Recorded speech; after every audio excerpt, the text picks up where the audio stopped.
How's it going, everybody? What up, Kev? Nice to have you here for the first time. Appreciate you showing up. And yeah, first, let's go. Let's go! Even on Twitch chat, first to say what's up. How's it going, everybody? Hope you had a good, well, entire last week I basically missed.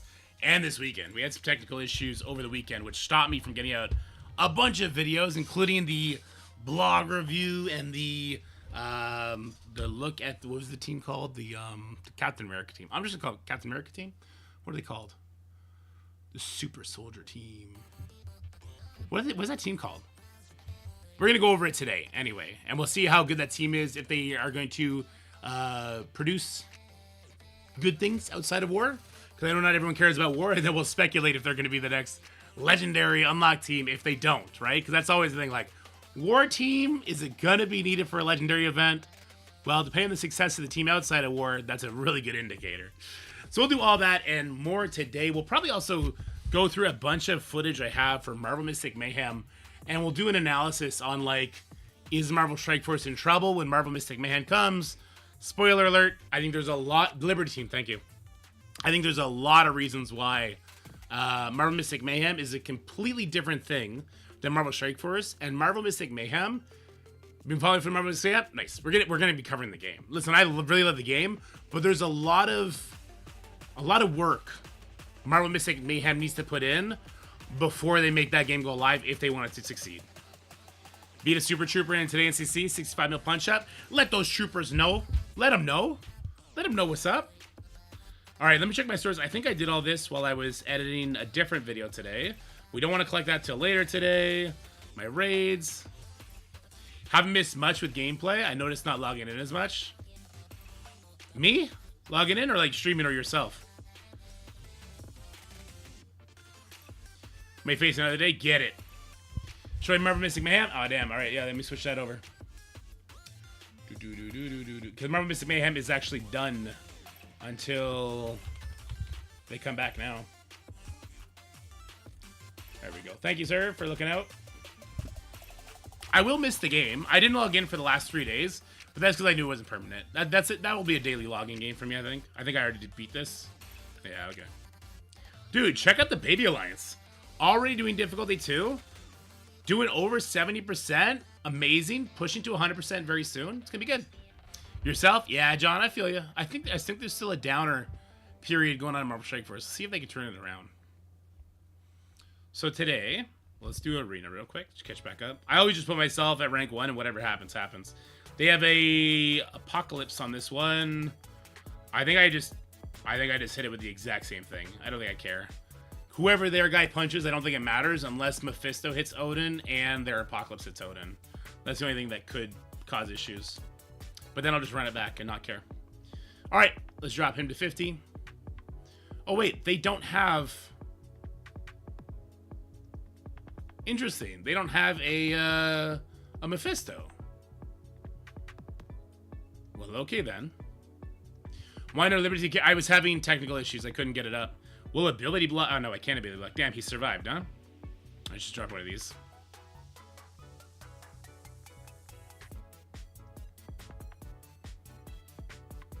Oh no, my gore! Whatever, Issa.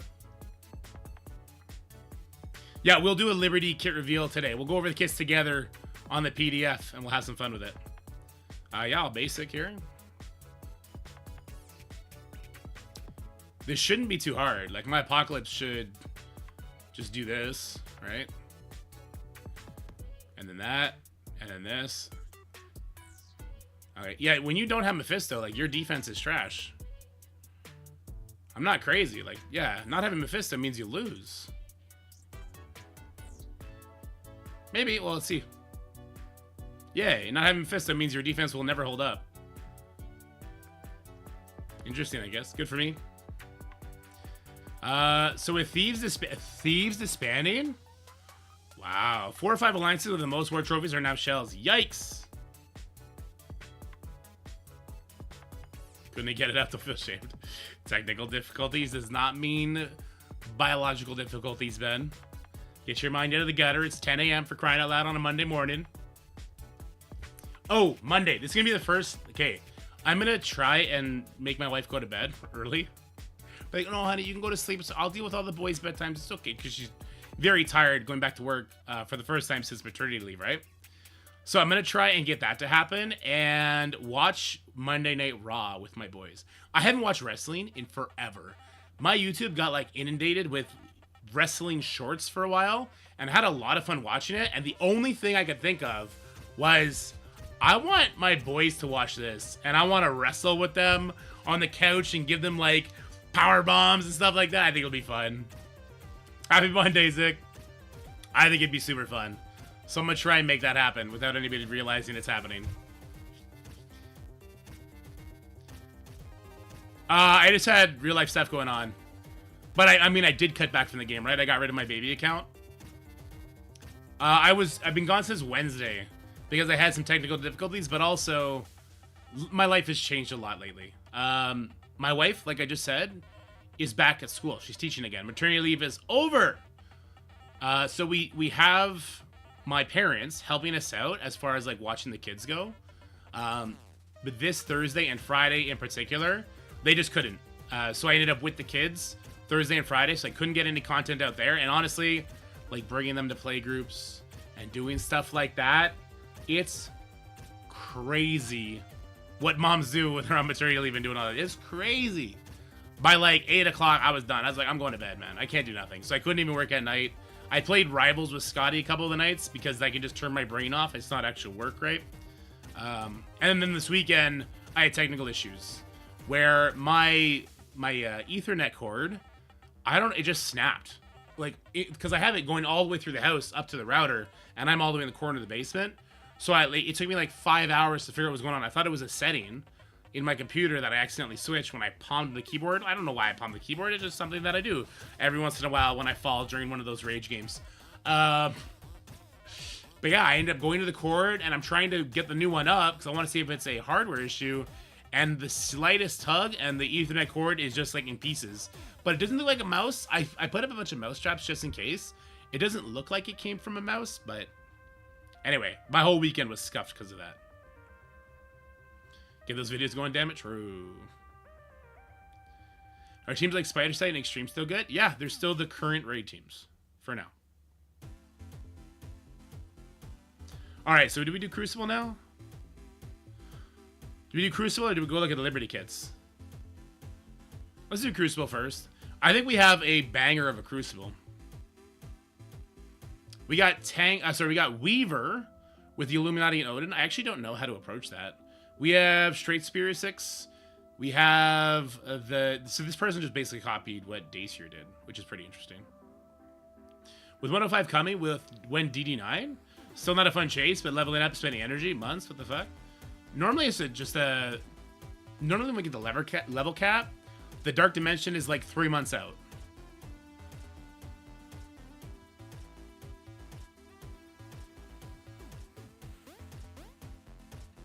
I'm waiting for a lucky pull on Hercules. It's MSF for me now. Room 2 is Dulomes. Hashtag doubt. Maybe somebody that he fought. I played Ring for the first time a couple days ago. Good lord, I don't want to do it. If I could start in gold or something, I wouldn't mind climbing, but wow. I have no nice words or TOS safe words for the people. Steven with the sub. What up, Steve? 33 months. Let's go, dude. What were you playing, Zick? The cores are the most important thing in the game now. With the new character release, cores. I was able to core unlock Phoenix. I was able to core like 75% of the way. And then I was able to get Hercules unlocked for 25 bucks, or it might have been vice versa. It was one or the other. But I spent 25 bucks total, and I have both unlocked and was able to do the raids. But yeah, the game's trash. No, sorry. The character release is trash. But, hold on. Stop for a second. After playing many other mobile games in the last couple months, and you're not going to like this, Marvel Strike Force character release is still in the 99th percentile for mobile industry. Because you do get every character. If you play the game, you will get every character. If you hoard up resources, you can max out a new character. It's going to take a long time, and you got to be super choosy, but you could. And then, until they do like epic characters where it's like paywall, and then that's trash. And then that's back to mobile industry garbage standard.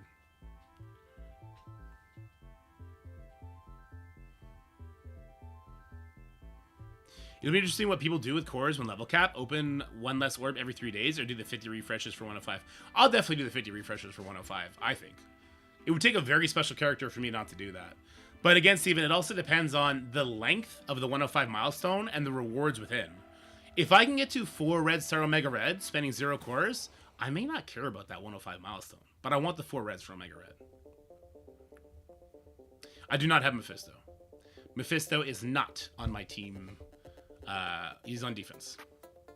How do I progress as free-to-play mid-gamer? I need training mats mainly, and I'm able to complete DD4 because you need to farm the following nodes. You need to farm all the Nexus hard nodes. Chapter 5, Node 9. Chapter 3, Node 9. Chapter 1, Node 9. And then you need the Villains United. You need to farm Chapter 7, Node... What is this? Node... Does it not say the nodes? Node 6. Chapter 5, Node 6. Chapter 4, Node 6. When I was doing my baby account, this is what I did. Will you keep up with training mats? Because of reworks, no. But you'll be close enough that they will be viable.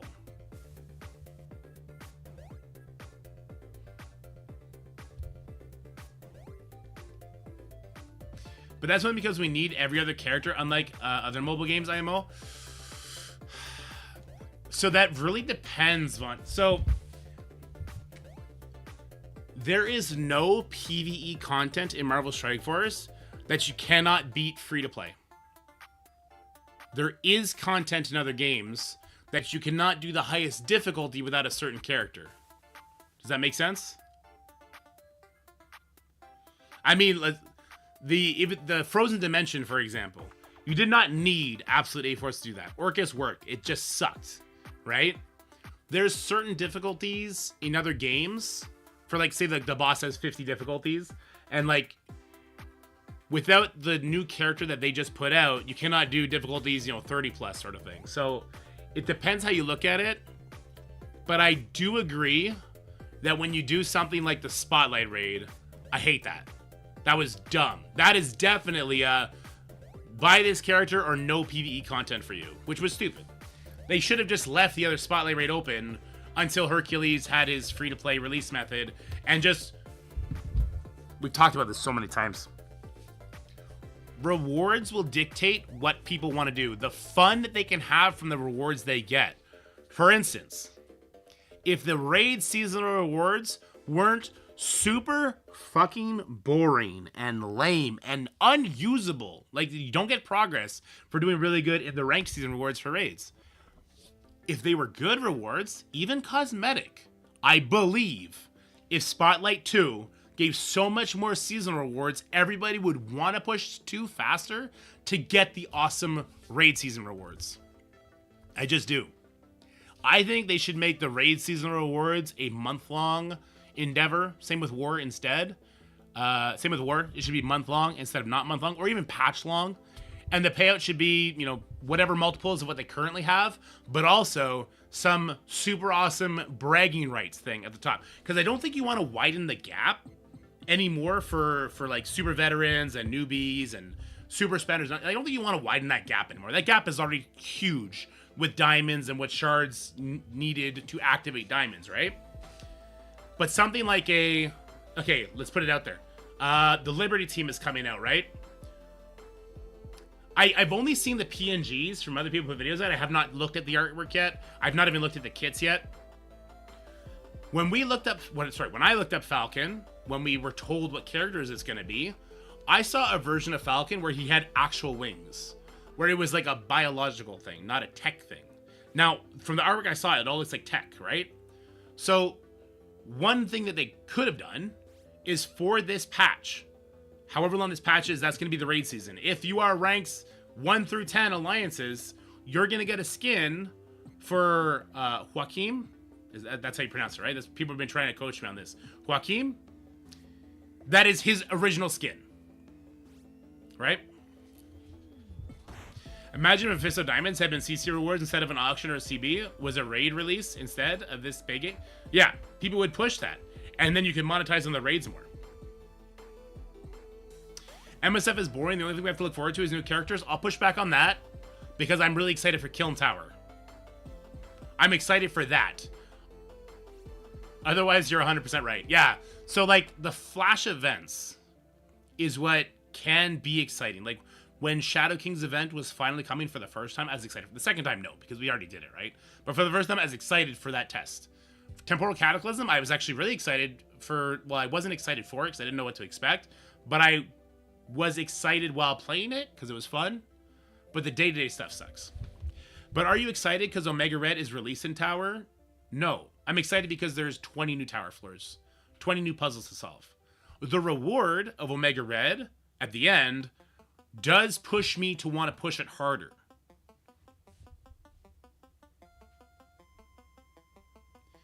The version coming to MSF is actually from the Falcon and Winter. So that's perfectly fine, and you should definitely lean into movie tie-ins, because that's what people are going to enjoy the most.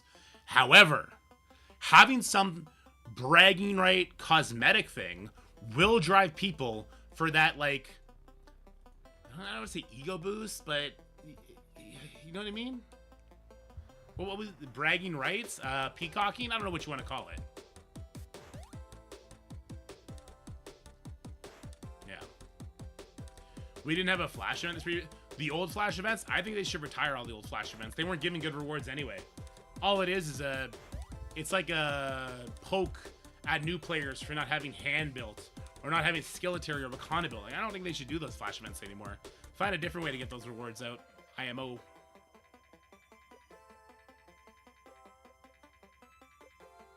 The CC season payout is BS. I could, in theory, get top 100, no frame. Oh, there's no frame this season?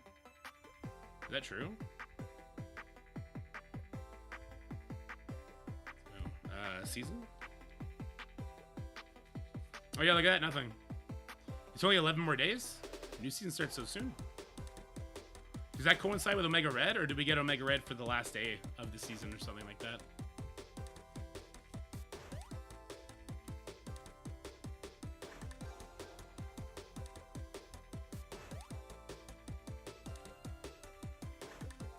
Yeah, it's like Rivals. I buy the skins even if they don't do anything to boost my look to randoms. Yeah. And so, like, in Rivals, I guess the argument is in real time, enemies see you. So there's more of like a factor there. So like defensive characters would have skins. I still want my offensive character to have skins. I have more fun with that. People are saying, Room 6 will make CC horrible next season. Can you link me what he thinks Room 6 is going to be? I don't know what it is. What was I doing? I'm trying to figure out what I want to do to this Weaver team. I'm trying to figure it out.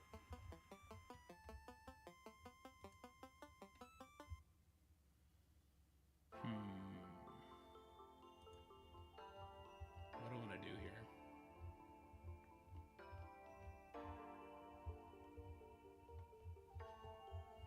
Spawn with 5 energy? That's pretty trash.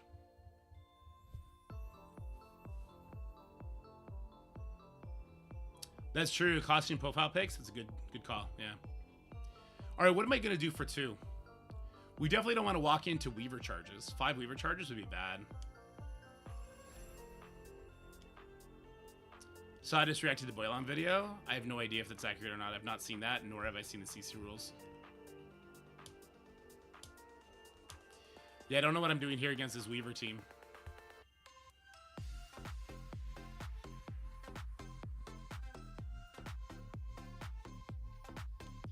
I could try to...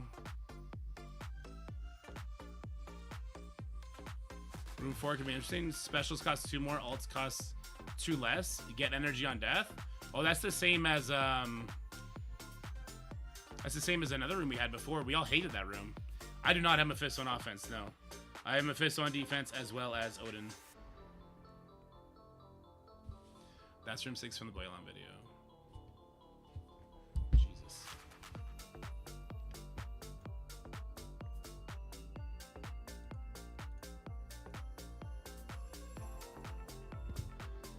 On spawn, generate 5 ability energy, ultimate ability energy. On ultimate ability, use ability blocks on all allies. What character is he thinking that's gonna demolish things on?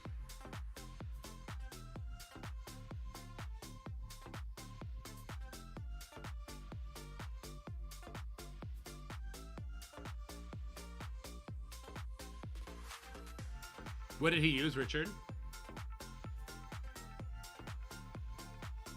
Because I'm thinking I'm going to do something with, like... God, I don't even know. Odin Illuminati on defense. Does that make Odin alt turn 1? What does that do? That makes...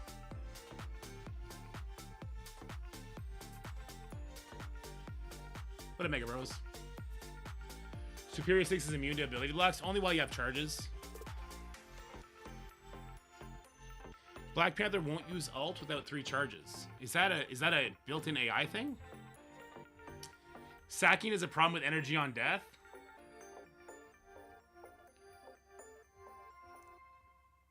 Kahori ults every spawn? That's crazy.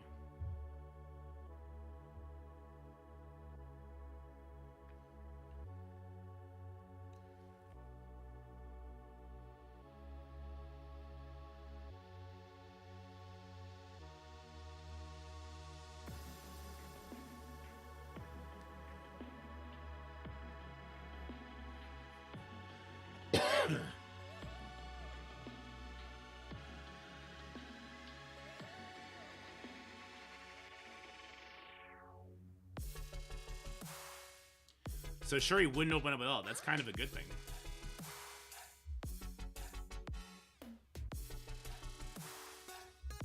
You won't see Kahori there if there's Odin Illuminati there, right?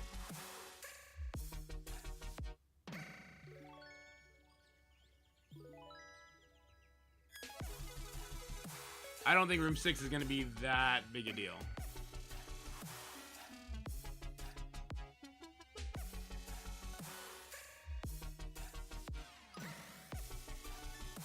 Oh, he went in with his own Odin. Okay, well, I don't have Odin.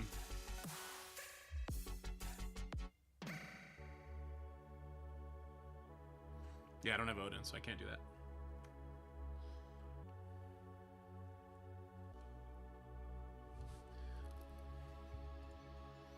I can see a way where Odin Illuminati would not hold up in stage 6.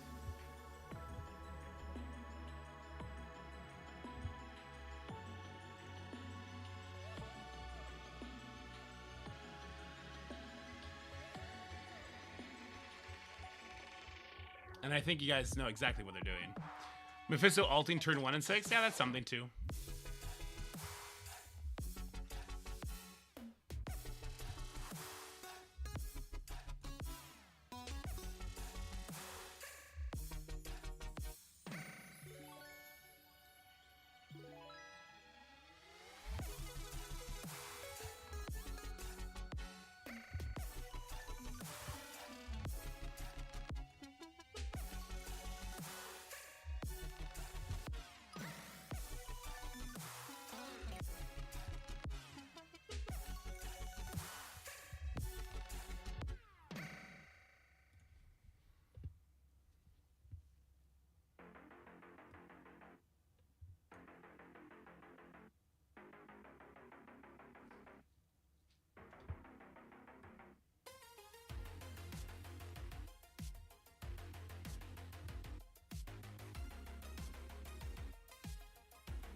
Busy Man Bed is over.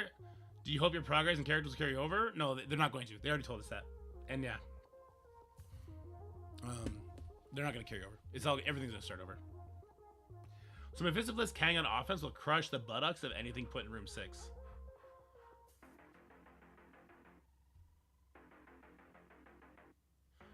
Late to the party. That's alright, Corey. What's up?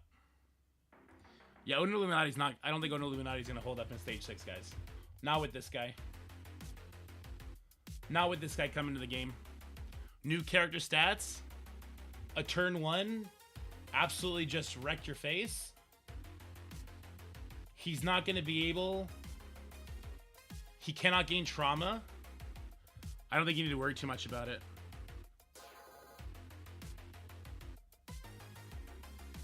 I don't see it. I don't see the concern, personally. Yeah, I mean, we'll have to see how he does. But I think what stage 6 will do will distinguish spenders from non-spenders even more. Left you on red? Oh, I was asleep, Scotty. At 8 o'clock yesterday, I was asleep.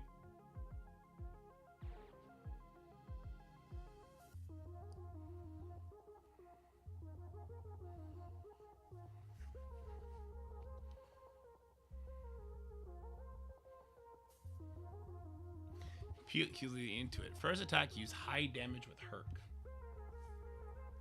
We're trying to kill Weaver in that case. Is that what we're doing?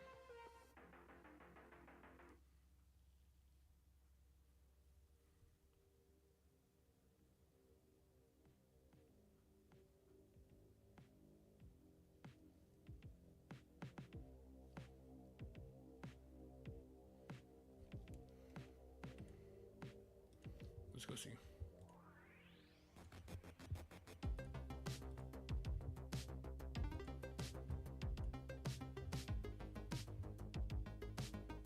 He's one slower than Weaver.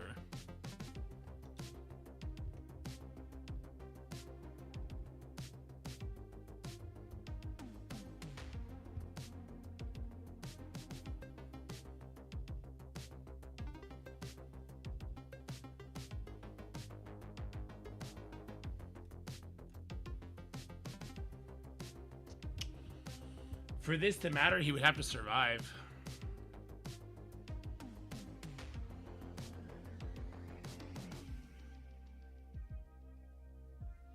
He would have to survive. Can it miss? It's a passive, so I assume not. Can it get resisted? Different conversation, but Hercules has the best focus in the game. 300% focus. That's not... It's not in raids or anything like that. Oh, you're asking can it miss because of Weaver? Oh, I don't know. That's a good call, because he'll have less accuracy. I don't know. Want to find out? We can go find out.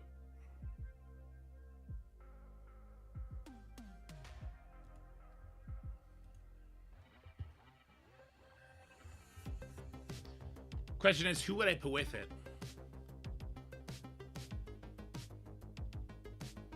We're gonna get stuck behind the Captain Britain. Nothing I can do about that.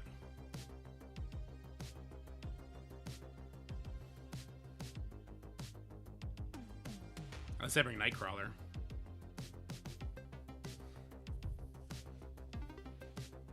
There's no way he lives. That would be my concern too. What would I do?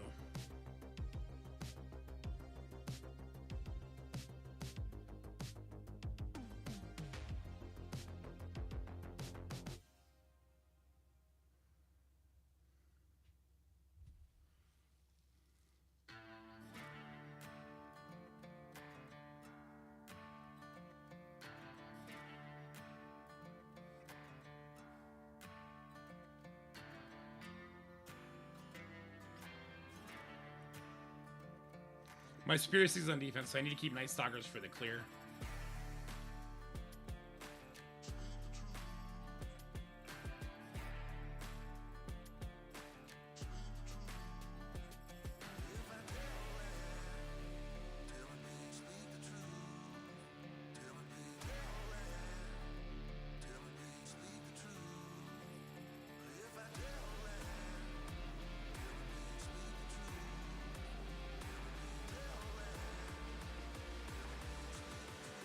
Oh, I hate the team already.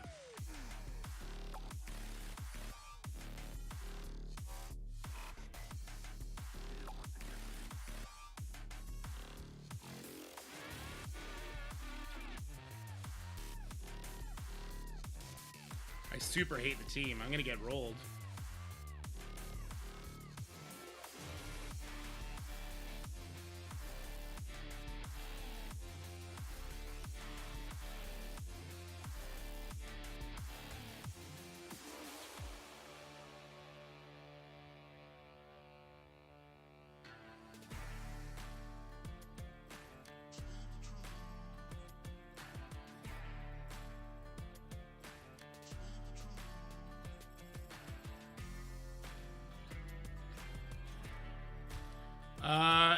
If I sack it, I won't have a chance.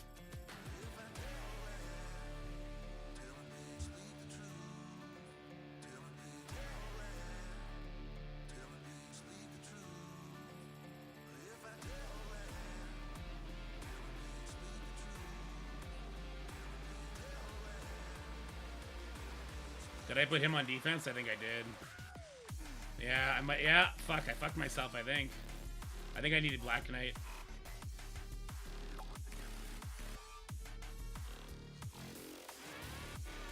Yeah, I think I needed Black Knight.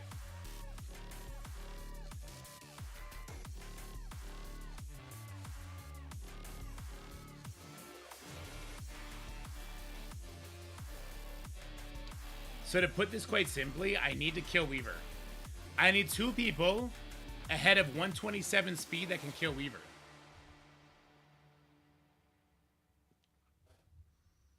Ahead of 127 that can kill Weaver is tough. And I need to be able to survive until that turn.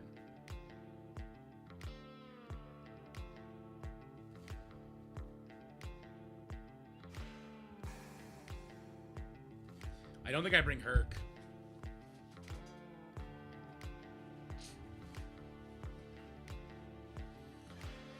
So Echo Nightcrawler, here are building blocks, okay? So Odin's not doing assists, we're hopefully not losing as many people.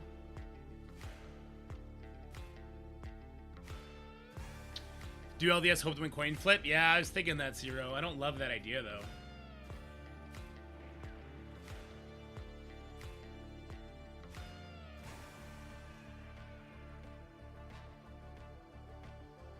Could bring Gore.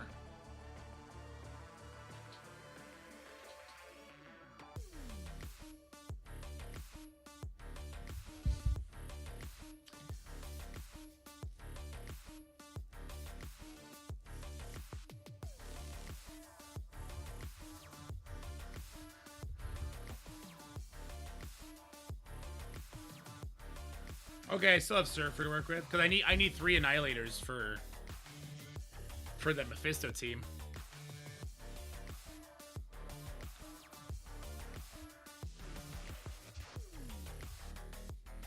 I can make Gore a Raider and LDS a Striker.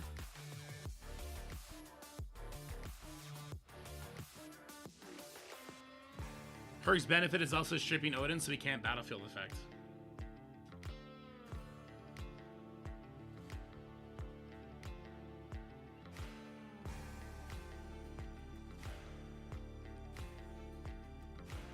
I think I have to do another attack after this, Ben. I think that's when I use Herc.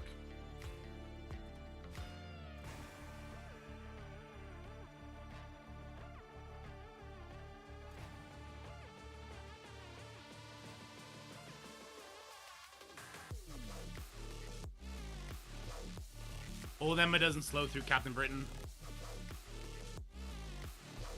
Skirmisher Zemo. Then Gore can get an ISO attack off.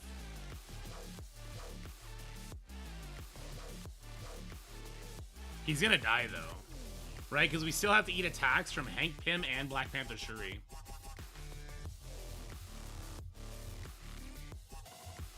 Lady Deathstrike. Kang might one-shot her. I know LDS would, right?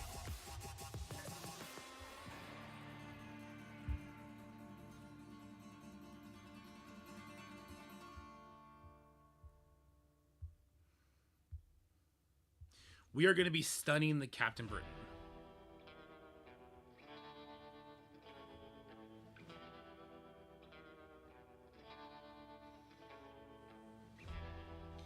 Black... Oh, no, this doesn't work. Black Panther Shuri ability blocks my gore. He's a controller.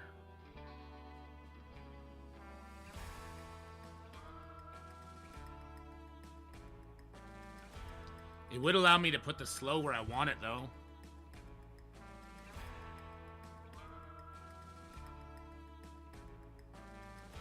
Also, having to deal with where those slows go is going to be super important. Astral is going to get cucked by the charges.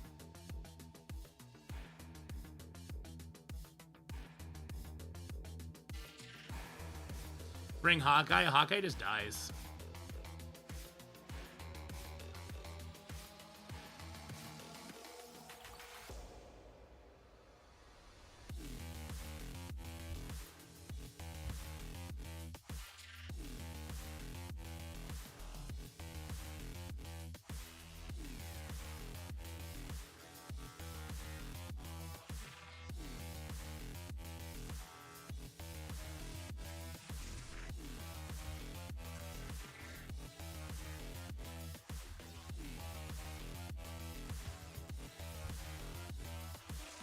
Is Spider-Man big time a controller?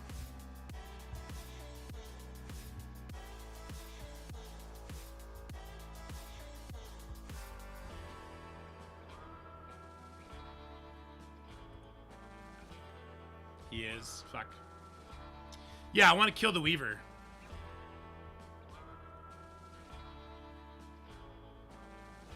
Stun the Britain, kill the Weaver is what I'm trying to do.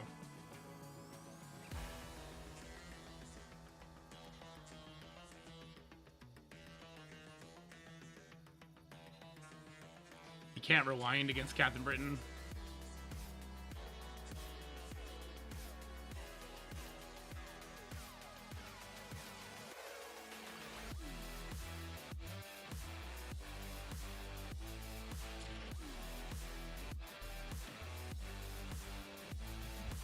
What on Astral is unavoidable? I know the Moondragon's not. I think Doctor Strange special is. That'll get a kill. Emma Frost. Not unavoidable. Shadow King special or ult? Shadow King special is. The ult is not. Ancient one? Her special unavoidable. It might just be this might just be an Astral and Prey.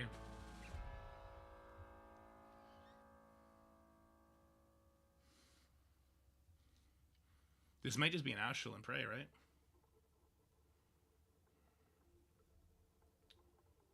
What's my go-to team for the hardest difficulty in game? It all depends on what tags you need. Won't Hank make it so Weaver will always go before LDS?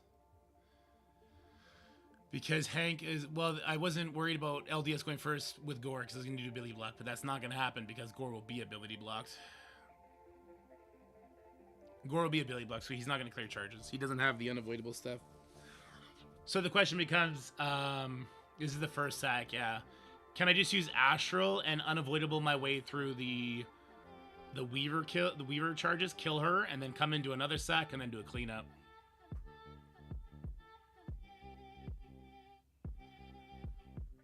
Striker Doctor Strange will do 2 unavoidables. This is true. So do I want to try and do a Nightcrawler Astral team? Moondragon's not unavoidable, right? Unless they changed it. No, Moondragon's not unavoidable.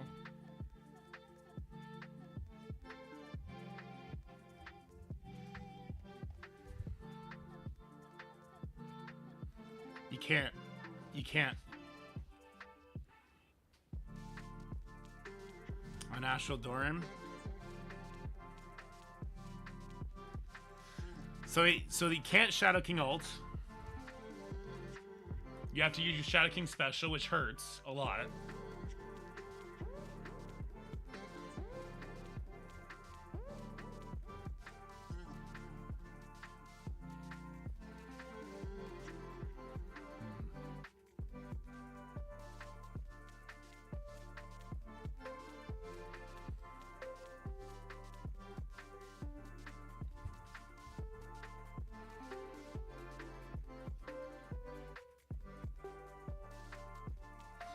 Okay, so should I do a burn attack then to get exhaust out there? Do a burn attack to get exhaust, then astral dorm, then clean up.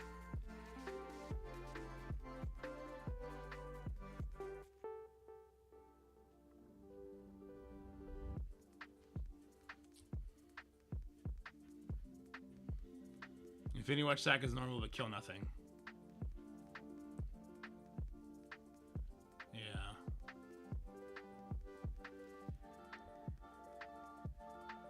I think we have no other recourse but to do that.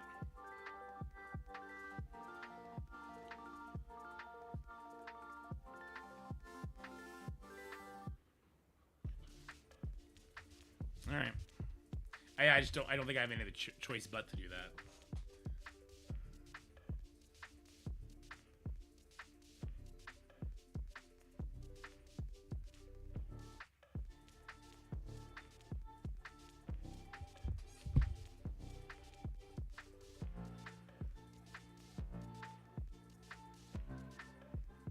There's no point in bringing Guardian. We can bring Echo so that we survive to make sure we actually pull the abilities off. Or hopefully survive to pull the abilities off.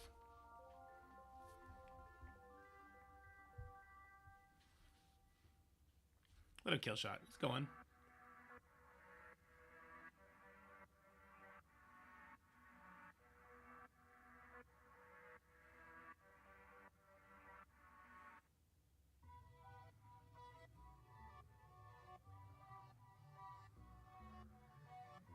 I think this is probably the best bet. I think.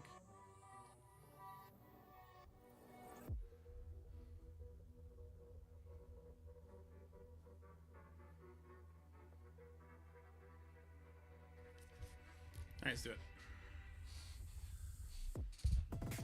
We'll see how it goes.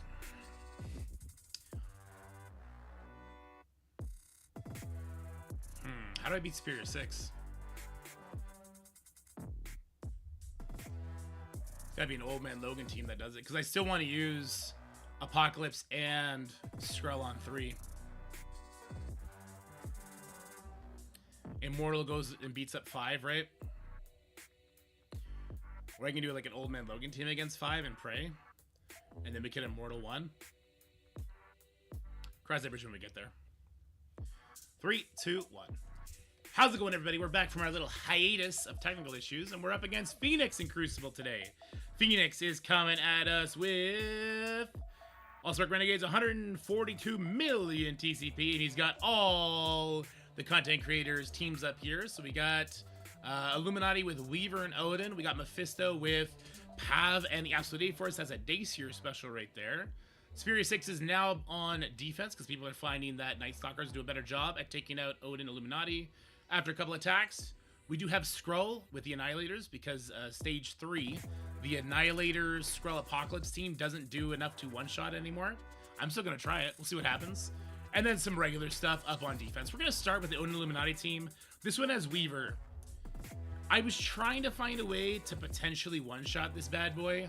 I was thinking of using like Lady Deathstrike, some sort of ability block for Weaver, Nightcrawler to stun the Captain Britain, and then see if we can just one-shot her and then not have to worry about her charges. But at the end of the day, I think it's probably going to be a better option to sack it as normal and then go in with unavoidable attacks, see if we can snipe her out after a burn attack, and then try and clear it on the third hit. We'll see how it goes, though. This team has been a monumental just PITA for me. There goes Echo. So that's unfortunate. The battlefield effect is... Oh, it's not. Okay, because she died on the Captain Britain passive. I'm not sure why the assist didn't go off there. But we're lucky. So let's go ahead and we'll base it. It doesn't matter what we do. All we're trying to do is we're trying to pull up to Captain Britain's second ability and then pause the game. I mean, we do have to worry about Weaver getting some perma kills here, but I guess she's stuck on the Moondragon. That's just going to do a little bit of tickly damage. That's fine. It does not matter what we do here, because now we have to deal with the charges. There we go. Is this unavoidable? No. Okay. So I might as well do the heal. What heals more? This heals for 30%. Applies a bunch of nice buffs. This heals for 30%, but no nice buffs. Okay, let's get our nice buffs up. And we just want to get that Captain Britain special animation started. All right, there's the ult from Black Panther Shuri. Followed by the assist. Boom. There's Hank special. Okay, boom. Odin's gonna ult us here before Captain Britain goes, I think. Oh no, there he goes. Okay. And there's the animation. Okay, so now my question becomes: do I want Odin to ult? Because I plan on hitting this with Dormammu and Astral. How many charges is Odin at right now? Damn. Let me rewind the VOD here. Because if he opens with Ultimate, we're going to be blinded. But if he opens with Basic, then we got to survive the battlefield effect a bunch. I see him at 2 charges.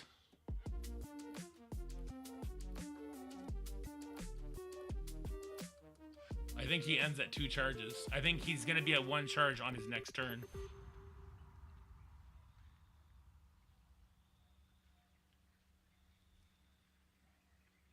No, he's at 1 charge now. But he's not going to go before Weaver. Or will he go before Weaver? Because he has speed up plus he's charged. But then Black Panther Shuri is sure to go first, regardless. Right? Or does the Odin with charge go first?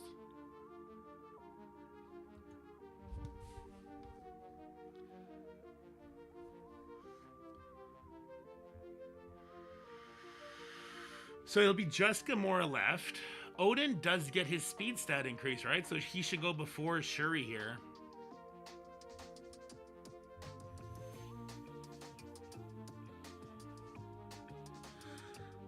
No, Weaver's at 75% speed bar right now. She's about to take her second turn. Which may kill my Gamora. Which I guess I wouldn't care.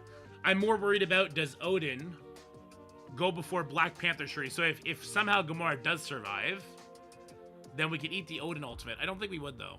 I don't think I need to pause this. I'm pretty sure I just die here.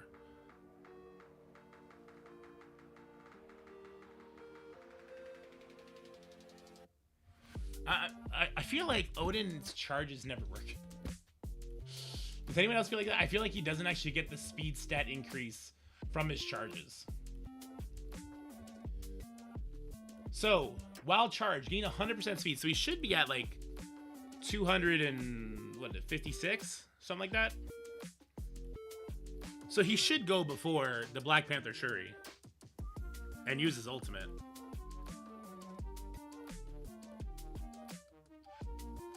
Odin charge speed stat only applies after the first character turn. Yeah, which in this case would be Black Panther Shuri. No, I'm talking about right now, Summoner. I think I could eat his ultimate right now and eat his charge so that I don't get dumpstered with Astral Dorm. Because Black Panther Shuri is going to put defense down out there, then he's going to ult into defense down. That's a permakill. I don't think I want that. I think I want Odin to take a turn. And I think he would, based on what I'm seeing as far as speed bar goes. I think it's too late, though. Even if I cancel this out now, which I'm going to, it's just going to be Weaver. Or it's just going to be animation, so it does not matter. Yeah. That's unfortunate. It's too late. I should have done it a lot sooner. Yeah, I should have done that a lot sooner. I'm pretty sure my Astral Dorm is going to insta-fail here. Yeah, I think it's going to insta-fail. We're going to try anyway, though. Alright, Astral. We're going to bench our Moondragon, which don't have to look hard to bench her. She's dead. Dormammu. Put Dormammu in the middle. I'll throw Shadow King over here.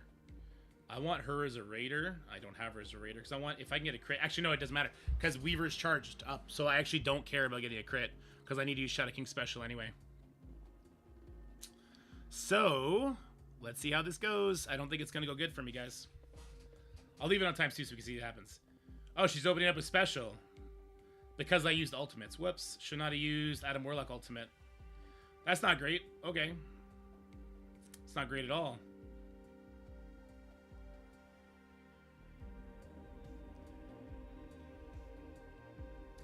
We're super dead here. There's nothing I can do to survive this, I don't think. Oh, Shadow King, you're dead as hell, buddy. Oh, Emma's dead. No, we're not gonna get turns. And that's a special. Oh no.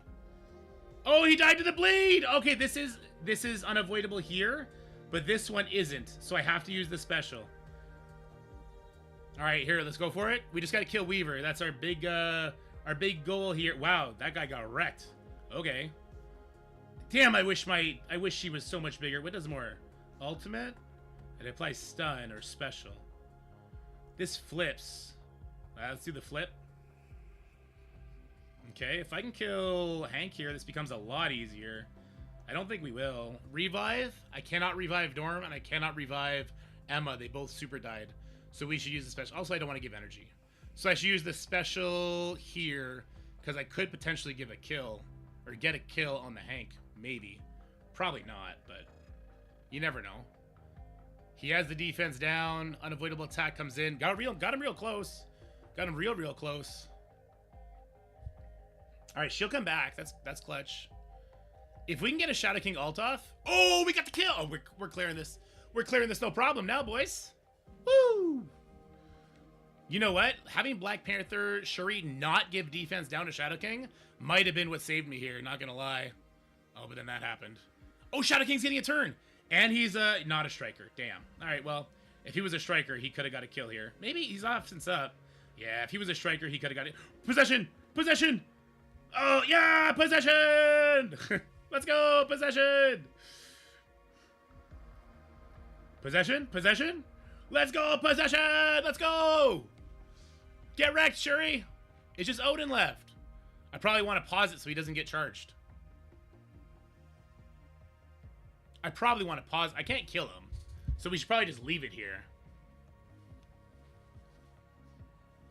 Right? We probably just leave it here. Well, let's see. How close is he to charge? We can check.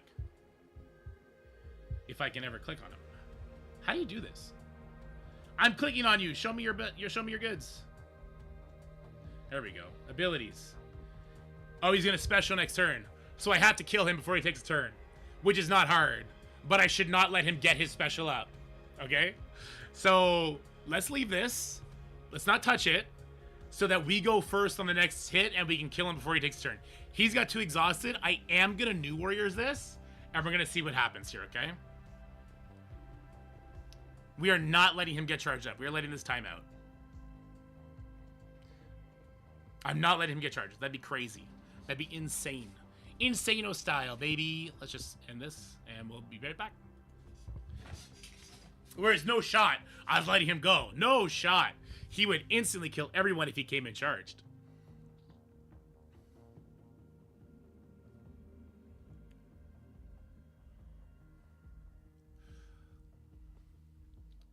So that'll save my Night Stalkers for the Orcus team. That is helpful. Or can I Night Stalkers Superior 6? Can you Night Stalker Superior 6?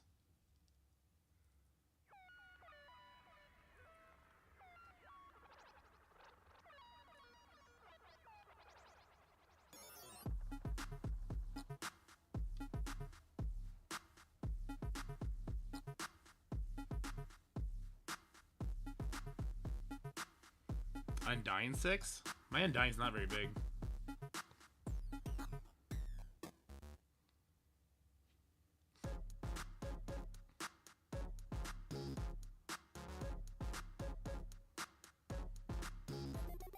Yeah, I've banned New Warriors, use New Warriors, and NW from the chat. They're banned. Done. Gone. You better get creative with how you spell that shit if you want to suggest it to me. Oh yeah, I did.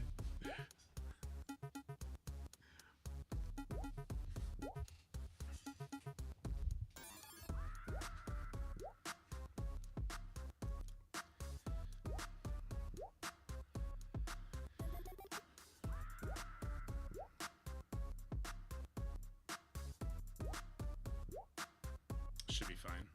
It shouldn't matter.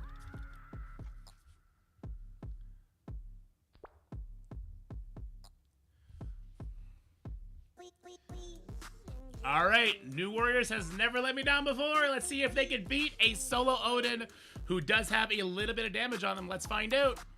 He cannot be rewound. We do have a lot of speed bars, so we should get to go first with everybody.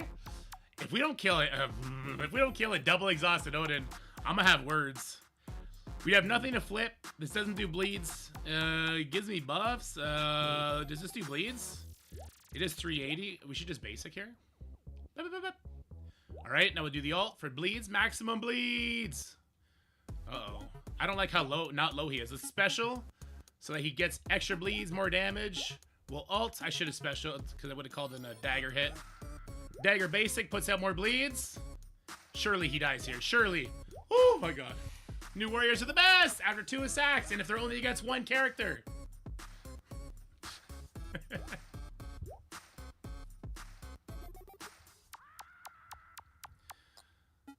All right, let's go over here now. This does not work here anymore. But last time it got it to a 1-shot. I feel like if I can get this to a 1-shot, then I have the potential to win. Because I think he's gonna have to do 2 burns on mine.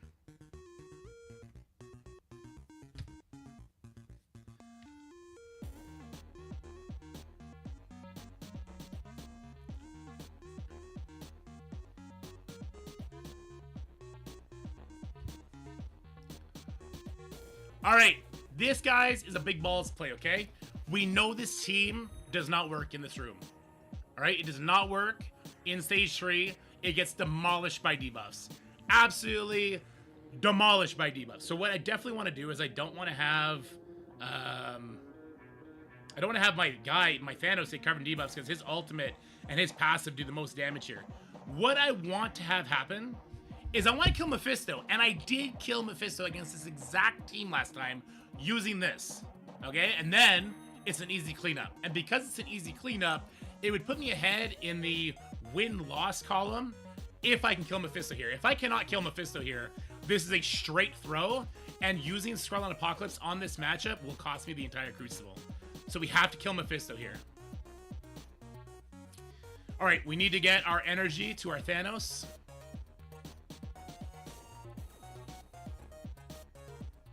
All right, Gladiator took that hit much better than he has in the past. We love that. All right, we need energy to our Thanos. Here it is.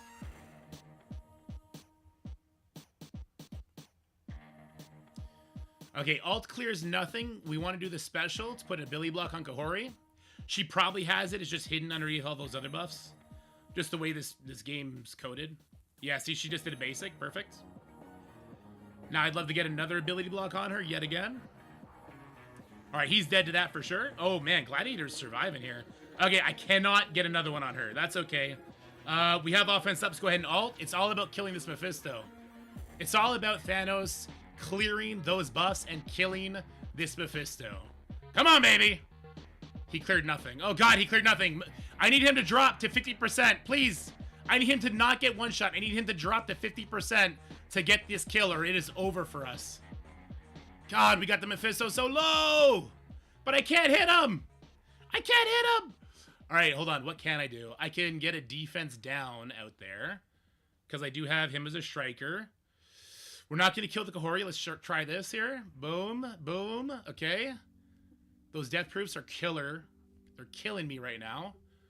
She has the thing, so I can't stop this. Right? But I do want to get the damage on Mephisto. Just more damage. Come on, come on, come on, come on. Okay, he's going to ult. Okay, wait, we get to ult now? This is going to activate something for somebody for sure. Wait, I can kill Kahori here. I'll take that. Hold on. Hold on. Mephisto, hold on. Don't ult. His ability blocked. We're going to one-shot. The Zuvi special lives on. Let's go, baby. Wait, maybe. I don't know. That's a... This may not work. Hold on. Hold on, hold on, hold on. Hold on, hold on, hold on, hold on, hold on. All right, hold on, hold on. Give me that energy. He still has 2... Oh, he's done. He's done. He's done. The Zuvi special lives on. Dacier's trash confirmed. Just got lucky in the last match. The only reason he beat me by, like, 5 dropped attacks is because... listen, shut up. I don't want to talk about it. Dacier beat the shit out of me last time. Yeah, the one-shot here is crazy, though. I like it. I like Sid a lot. I'm going to call this major luck, though. Watch me drop 2 attacks now against like Superior 6 though. That'd be funny.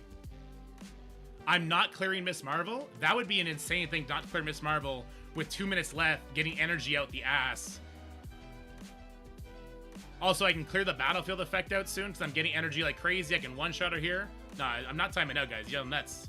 Y'all nuts. Y'all wrong. You're nuts. You dunzo.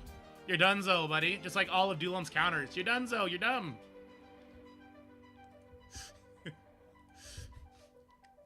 Put it on. Do so. I don't want to talk about it. True. True. The Zuvi counter lives on, boys. Alright, so the question is, where do we use Immortal and where do we use Cabal? I know Immortal dumpsters Superior 6. I think Cabal team... I mean, Cabal either 4 or 6, easy win. Cabal on 5, not the best. I do have Old Man Logan. I could try the Old Man Logan team against it. I don't super love that either, though.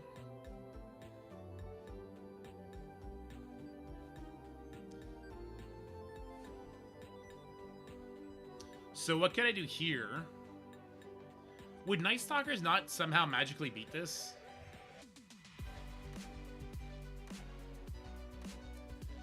Cabal doesn't do great against this either.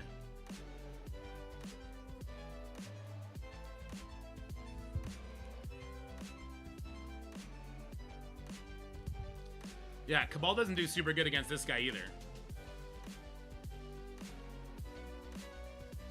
There's no lit. I could Cabal Nightcrawler. Hold on, I could Cabal Nightcrawler Old Man Logan this. Cause I'll go. I won't go first. Never mind. I forgot Goblin gets speed bar in this mode.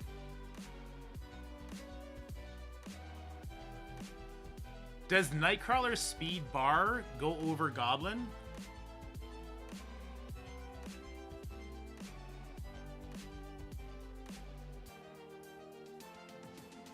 What if I go with Nightcrawler and Kang? Kang goes first for sure. Goblin's getting how much speed bar? 45%?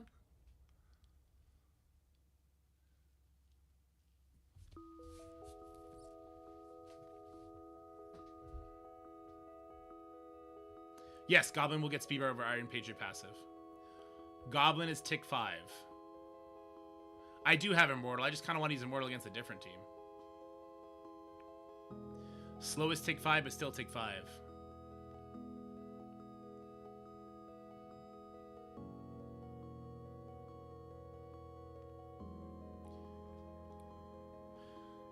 I'm pretty sure Kang, Cabal, Nightcrawler might work here. That 5% that Kang gives would be huge. The Doom Cheese? What's the Doom Cheese? Normally I would use Apocalypse or Dorm with the Doom Cheese. And I don't have either of those characters. I would do like Undying with Doom Dorm.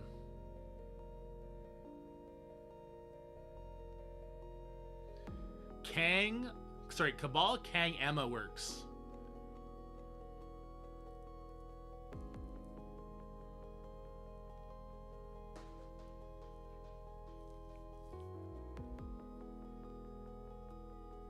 What up, Phoenix? Titania, I mean, not Emma. No, I did not use Nightcrawler. I was going to. I ended up not.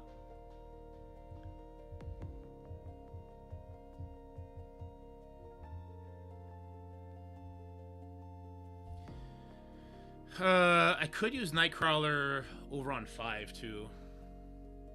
No, Cabal does not stop Goblins on spawn.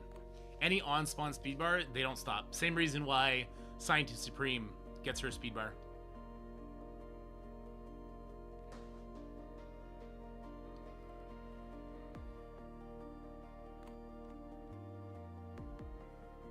MOE Old Man Logan.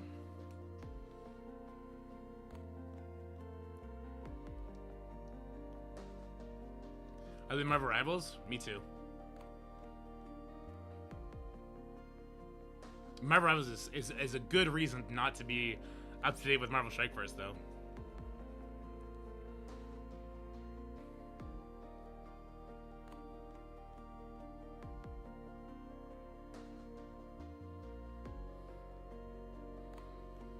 Well, I guess I could MOE Old Man Logan that.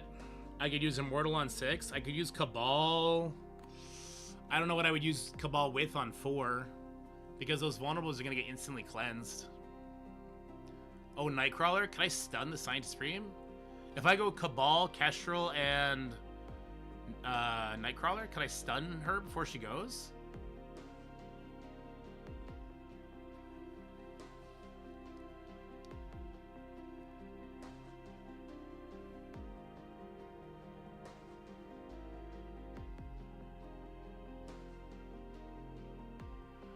Immortal on 5.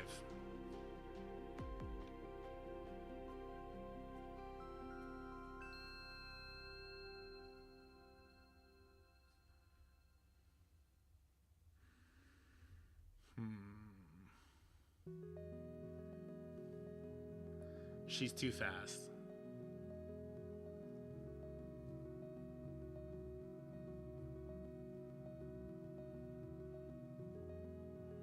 So I can use Night Stalkers on 4 then.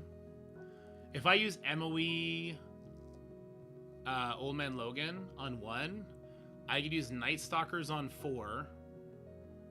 I could use Immortal on 5. And I could use Cabal on 6.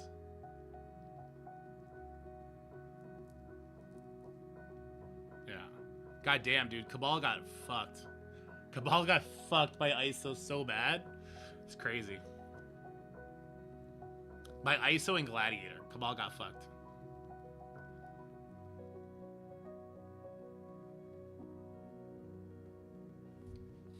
I think we just run it. MOE, Old Man Logan, I'm kind of interested to see.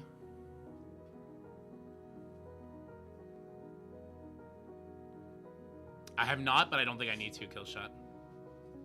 Make Old Man Logan a skirmisher in 1? Why? I want him to get more bleeds. Possibly make him a raider in case he drops to 50%.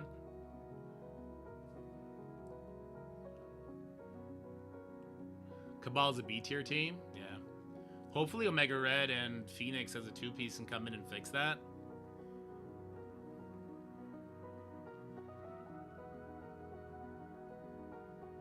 Or at the very least Iron Patriot with him because he's a villain. Scrim also works for room 1. Oh yeah, it's Raider or Skirmisher. Interesting.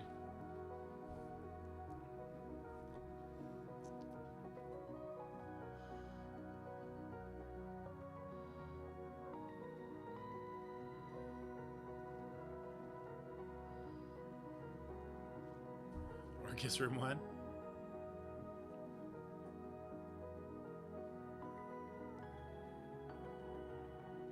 Cabal King Emma still takes that Orcus, fine, true. But you're giving a lot of slows to Quicksilver. I think the Night Stalkers just get it done better. Especially my Night Stalkers are huge.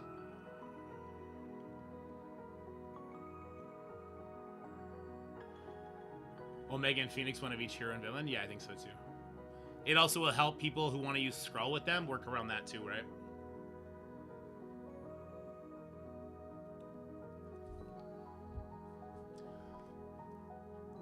I'm trying to play the MOE team out in my head. So we get to go 3 times. So that gives our Old Man Logan 60% turn bar. So of course he goes before the Goblin. And then we stun the Goblin. So the big risk then is pushing anybody to... pushing any of them to, what is it, 30%? Whatever it is. Is it 10 or 30% for the Doc Ock passive? Cabal stops Quicksilver speed. Oh, that's true. Yeah, he does stop the slow from giving them speed bar. That's very true.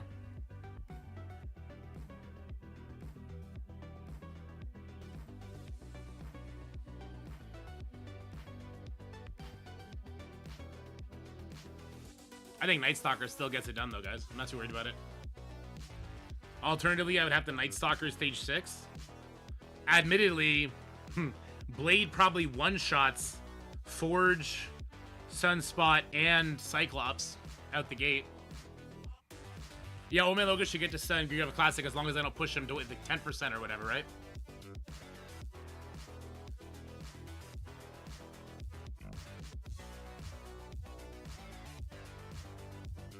Ares takes a safeguard off them. That's pretty clutch.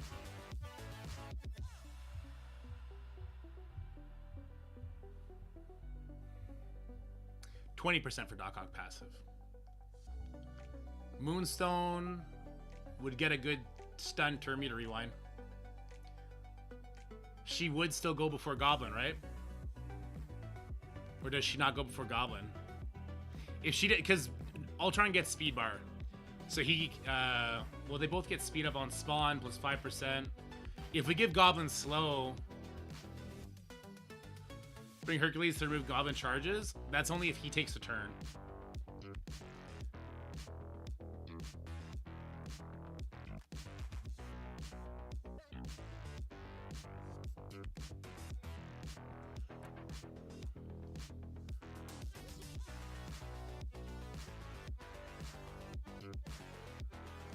Guys, I've lost that Mercs match more times than I like to admit.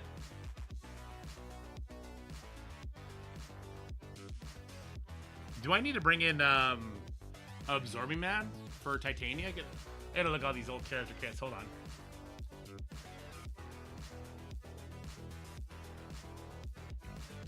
I'll bring you with me.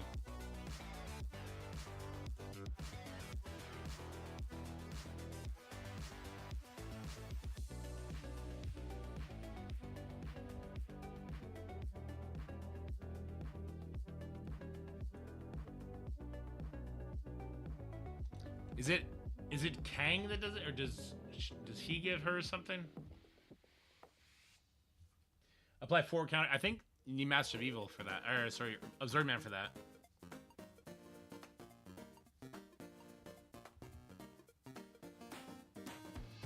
So then I wouldn't have Moonstone. That kind of sucks.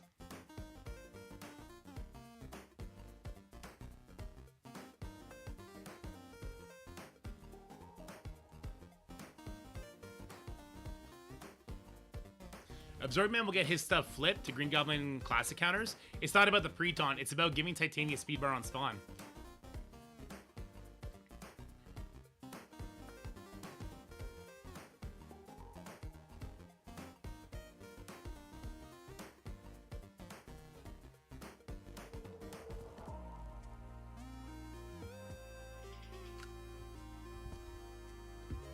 I mean, I don't even know how much speed bar Titania gets without it. She would get it from herself, right? It's only one instance, so she would get 10% speed bar plus speed up on spawn. Plus 5% from Kang. You may not need Absorbing Man for it. Kind of want to YOLO. I don't want to spend too much time here.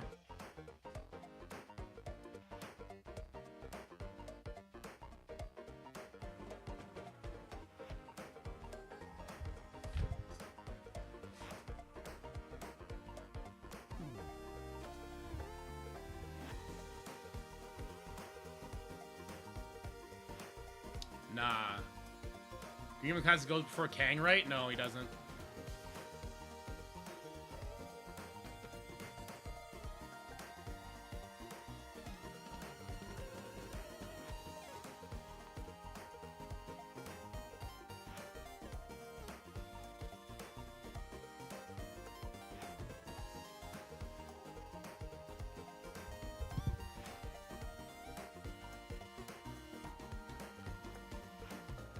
But you can't land the ability block on Goblin. The whole idea here is if we can get any sort of rewinds on Goblin, and then Old Man Logan can stun him.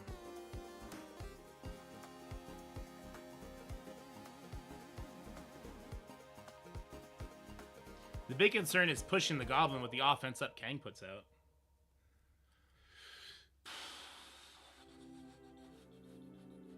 Ares greater than Ultron? Ultron gets speed bar, so he goes before Titania, so that's another turn me to rewind.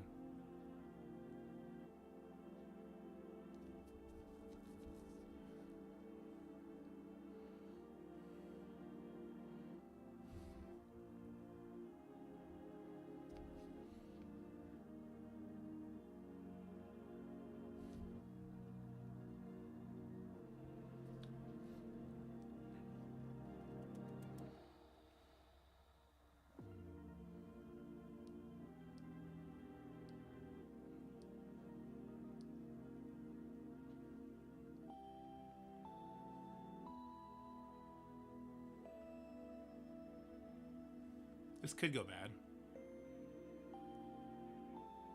Old Man Logan's not going to die to pings. He's 1 diamond. I think the only way it loses is if we don't stun the Nightcrawler. If we get stuck behind the Lizard Taunt, or if we accidentally push Goblin to 20% life.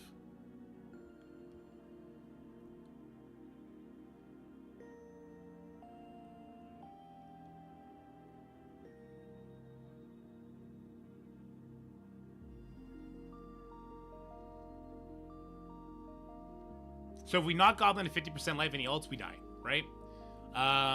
Same with the other 4, actually. There's 4 of them on there. Doc Ock does have the flip.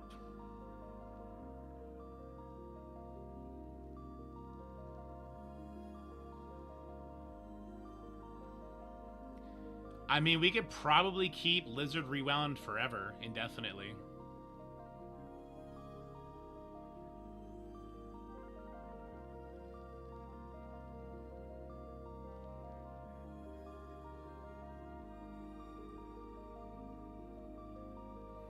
Without the safeguard, you can control both Green Goblin Classic and Lizard.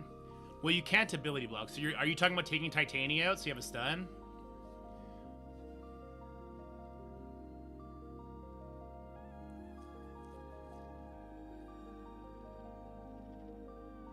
Yeah, this is for stage 1, Gilgamesh.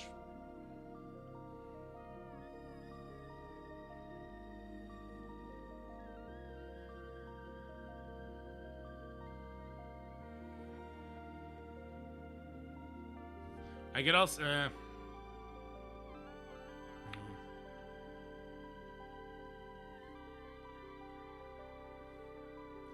So the whole thing here is, can I get 3 attacks off before Goblin goes?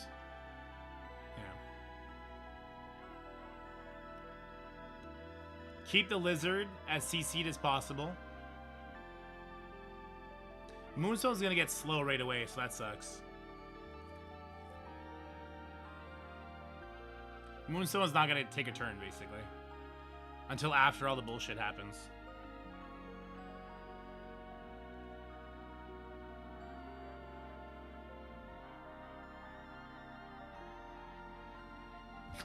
I might be better off doing this, so that she sits with her speed up a little bit longer.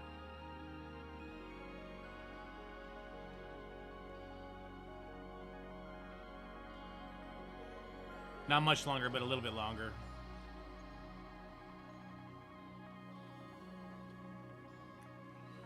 Well, Moonstone is going to help me land the slows. That's a huge focus jump.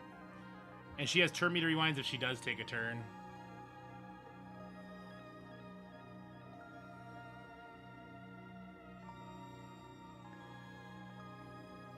I could also bring my Nightcrawler here. That might be the better move. Bring Nightcrawler in here so that he can have another stun.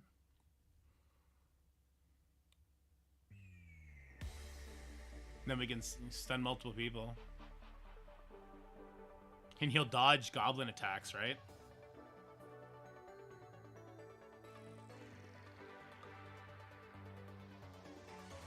Maybe bring Nightcrawler in over Moonstone.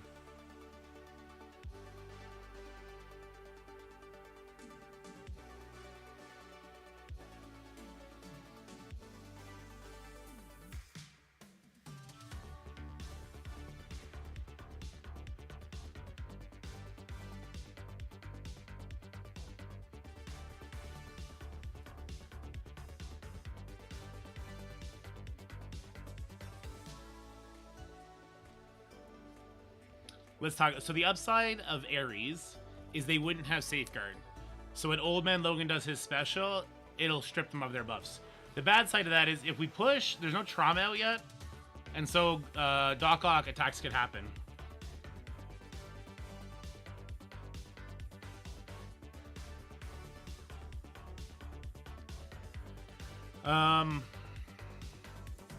So there's a danger in doing this too fast. Will I use Nightcrawler anywhere else? No, we're going to Night Stalkers 4. We're going to Immortal 5. And we're going to Cabal... Probably Cabal with... Definitely with Nova to eat the rogue attack. And some other villain.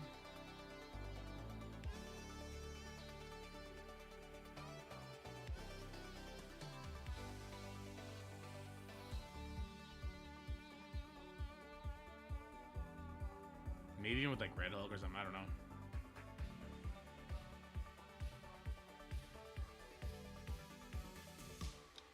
You will stun Green Goblin Classic Element. Yeah, so the concern is that it's going to push Goblin to 20%, and then Doc Ock gives him 100% speed bar. That eats up the stun, and then he takes his turn.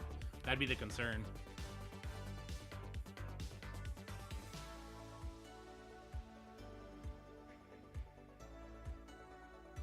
Fuck it, let's just go. I'm tired of looking at the screen. Let's figure this out. All right, we got Superior 6 on deck. We're going to hit it with Masters of Evil and Old Man Logan. Part of me is saying do this. You know, I'm not part of me. I'm just going to do it, because screw it. I can do what I want.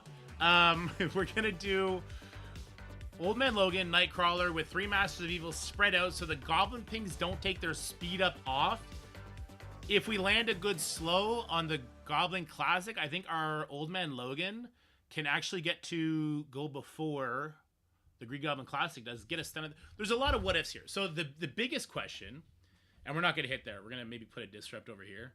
The biggest question is, can we get a stun on this Goblin and not push him to 20% life where Green Goblin Classic would get speed bar from Doc Ock? Yeah, so we're trying to kind of dance around the Goblin's health here. Okay, it only takes 2. I'm glad I didn't make him a striker because that definitely would have pushed him. So he is stunned. Now I have a turn meter rewind. I can get trauma out there if... Well, I need to rewind this guy so that he doesn't cleanse everything. Let's rewind this guy so he doesn't cleanse everybody. Okay. Now, hopefully Goblin goes before Nightcrawler does, and I can just stun him again. Yeah, this is clutch. So let's do the stun here. Even if he gets speed bar now for dropping down, he'll be stunned for the first attack. Do we need speed up? We don't need speed up. Let's do another rewind. He's a Billy block. He's going to do jack shoot. Let's rewind you. I don't want to get a Billy blocked anywhere. The Old Man Logan does stop charges. I completely forgot about that. I wish I had him as a striker right now. Doesn't matter. This puts Trauma out and we just win. Yeah, I should have kept my Old Man Logan as a striker. This would have been a lot faster. I overthought the crap out of this. Especially the addition of Nightcrawler. Really sealed the deal here. Here, let's get the kill here so we don't got to worry about speed bar anywhere. That's good. Wizard's doing a basic. Nobody cares. I don't want you to take a turn, so let's get you out of here. And then Kang may very well finish this off. Damn. Well then. Moving on.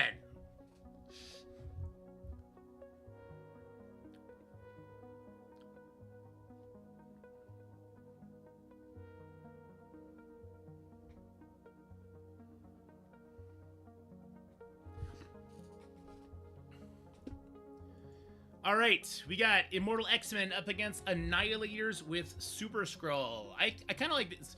A lot of people in chat were saying I should use Immortal on stage 1. I just don't agree. I think the Annihilator team, with their new stats and with Super Skrull, is just a lot more deadly, and I don't like that Old Man Logan matchup. Also, this puts out Trauma and Stun, so I can just straight up stun the Skrull and not have to worry about anything he does, or I can stun the Gore, or I can stun the Thanos. Like, I get to kind of dealer's choice here about what I want to do. So, we'll stun Super Skrull?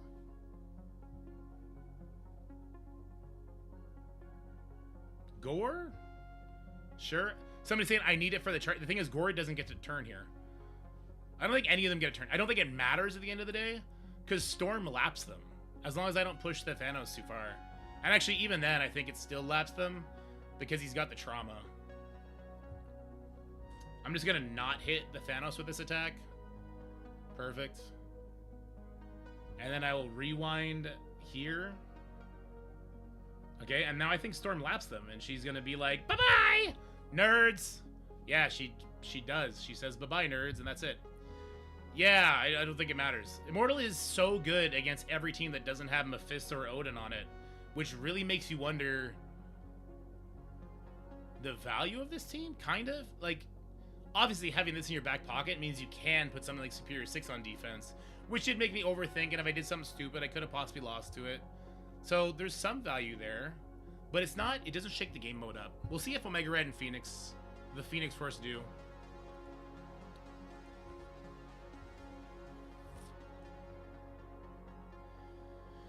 Alright, so we got Night Stalkers for one and Cabal for the other. This should be very easy.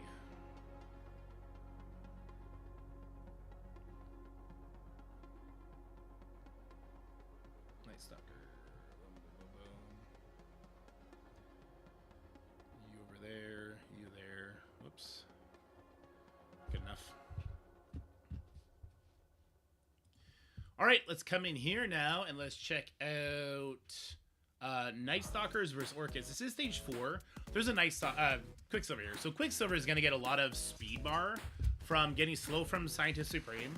And so he's going to take turns, but I think just his old character stats, even being a DPC character, they just don't compare. And we're going to get speed up on a couple of our characters. So we got it on Agatha and on the Mirror Crash, but my game didn't. Okay. So yeah, we did get offense up on a lot of people. I could just get the kill here. I could just kill him here. I'm just going to still ult. Because I think it's going to kill everybody but him, maybe? Never mind, it's going to kill him too. Why did that kill through Death Proof?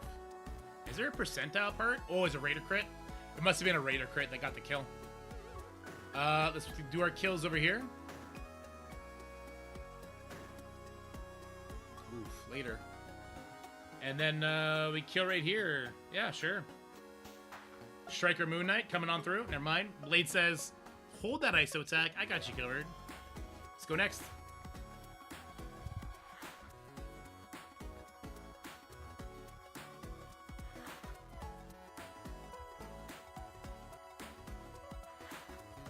Agatha hits 3 times. That's a special that hits 3 times, isn't it?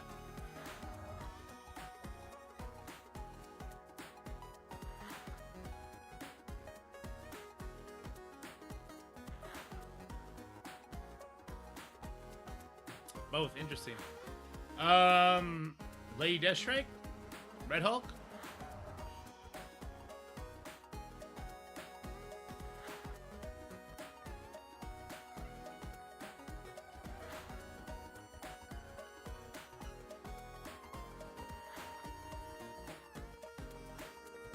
I got Black Cat too. She can get a stun off.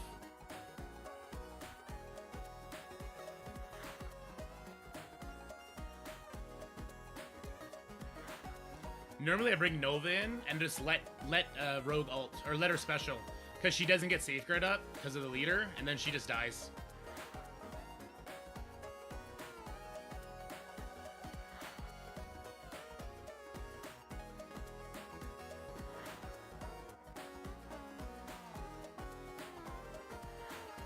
I also think Emma, Lady Deathstrike would probably win. Target the Rogue, put the turn meter rewind up there. It'll hit Rogue twice. It'll hit Gambit twice. Black Cat Ares would be another way to get the initial safeguard off. And stun the Rogue.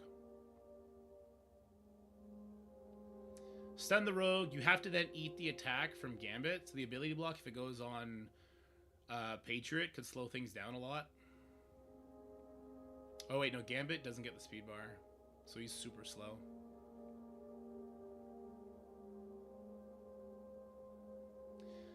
Nah, I think Ares Black Cat's gonna be good enough. Yeah, because then we'll flip the defense up on the Rogue. We'll end up stunning the Rogue, getting a crit, going before, and everyone dies before they take a turn, basically. Because they have no safeguard to protect themselves.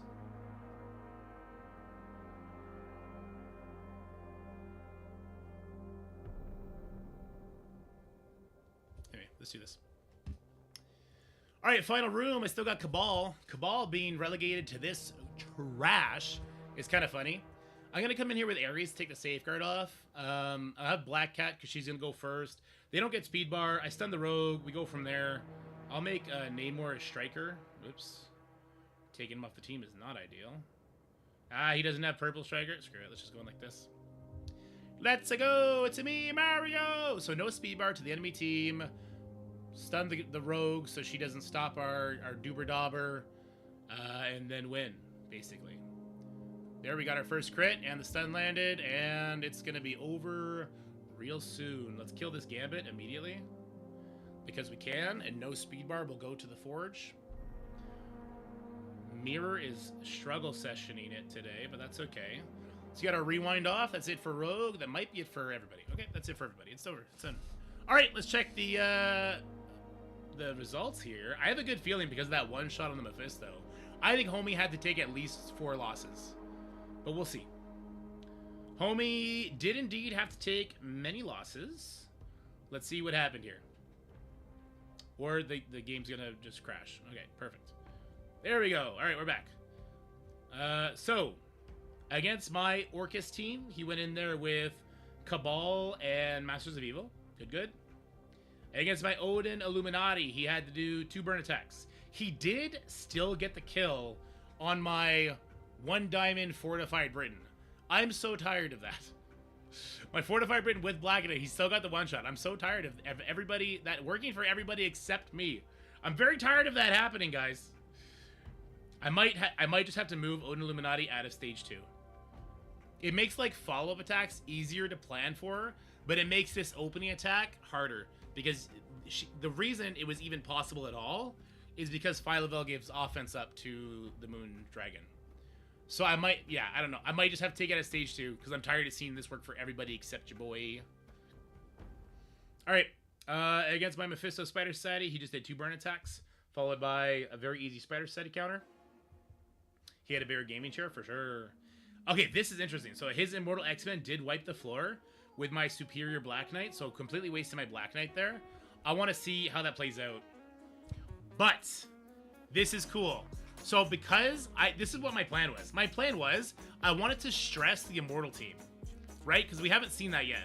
So this Superior 6 Black Knight team pulls the Immortal, which means my Giant Kahori Guardian team has a little bit of room to breathe. I don't know what happened in the opening attack. I want to see what happened in the follow-up. Because in my mind, wait, is Emma a controller? If Emma's a controller, Micah Hori immediately pushed the Emma. We got speed bar and we never looked back. Is what I would assume happened. I think she is a controller, but so is Vision? I don't know. I assume we got some speed bar along the way and we just started kicking butt. And then against my Phoenix X-Men team, he used the Old Man Logan. Okay. So, let me see how this attack went. Because I see a lot of different faces. So Emma's not there. So I think Emma's a controller. I know Vision's a controller, so he's not there anymore either. And away we go. Oh, Phoenix is in chat here. Corey took off Black Knight's taunt on first hit and then immediately hit Emma pushing her. Yeah, that'll do it. So there's the first hit. So now that it's just Black Knight, this works. So it was because Emma was a little bit weaker that it got away from him. And this team has no controllers. Dude, if that Apocalypse got pushed just a little bit more, he still would have won because his Apocalypse gets 50% speed bar and my guys get 30. But dude, good idea. Good idea. All right. So the trick to this team is just no controllers then. All right, well, maybe it's not a great team then. Maybe I got to move some stuff around. Yeah, Black Knight, the ultimate Kahori counter. Love it, though. All right, GG to Phoenix, who is here in chat. We got the RNG, the gods of RNG were on our side for this one. We haven't ended Perfect Life, which is not realistic. So yeah, GG. Well played. Looking forward to the next one. All right, that's a video. There was excitement. There was lots of stuff. I think this was this super lucky or was the Dacier one unlucky? That's the question.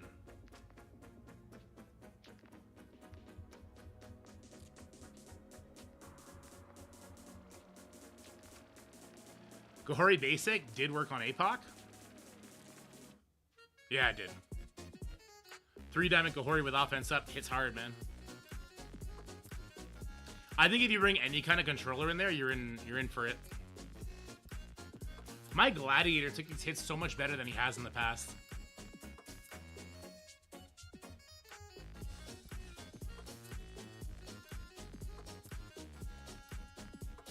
When you lost him though, Dementos, did you at least kill Mephisto and turn a 3-tap into a 2-tap?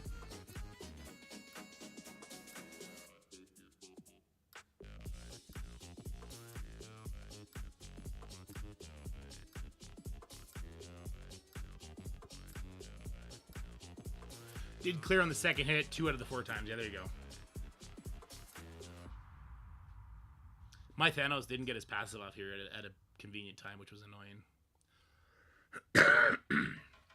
And you won both those matches because of it, Dementos?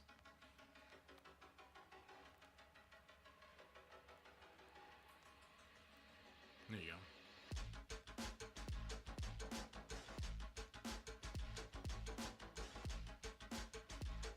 This play's so smooth.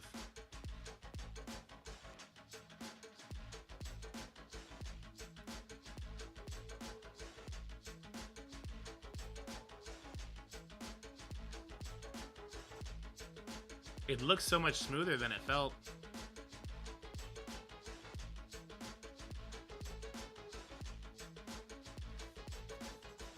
This Miss Marvel held on for a long ass time though, gotta say.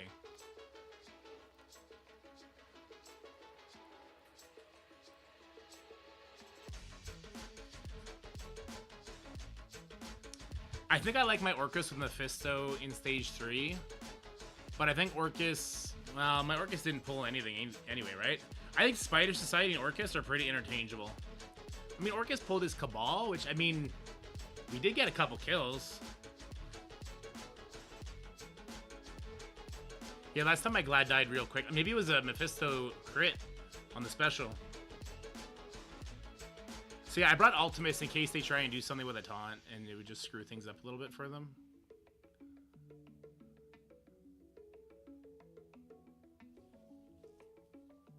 Orcus pulls better than Spider Society. Yeah, so Spider Society with Mephisto, I think, is still mostly unclearable. Although if somebody used the Zuby special into my Spider Society Mephisto, I think they would just demolish me. That's true, kill shot.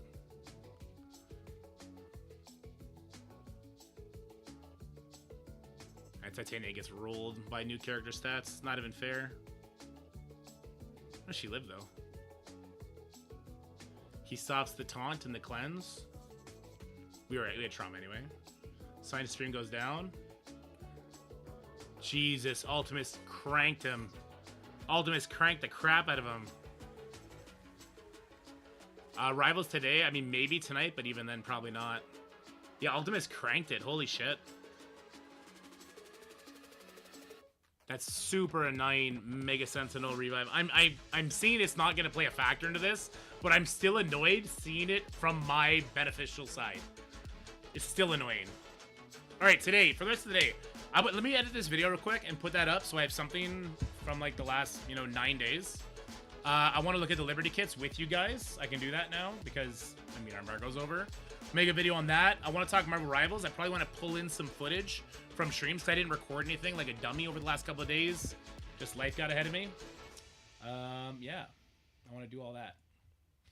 So let me go ahead. I cannot show you this video yet. This is going to be Phoenix CC.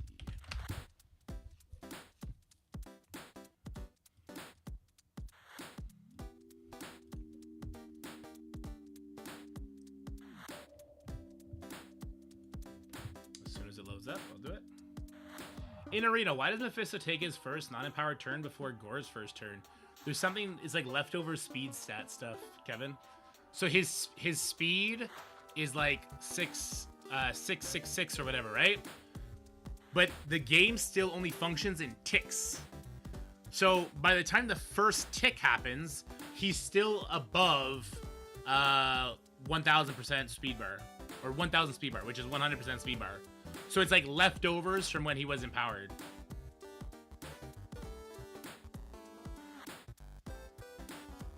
No, fear me, we haven't really played much. Oh no, we played yesterday, but we went like even, which is kind of scary. We had a lot of bad teammates.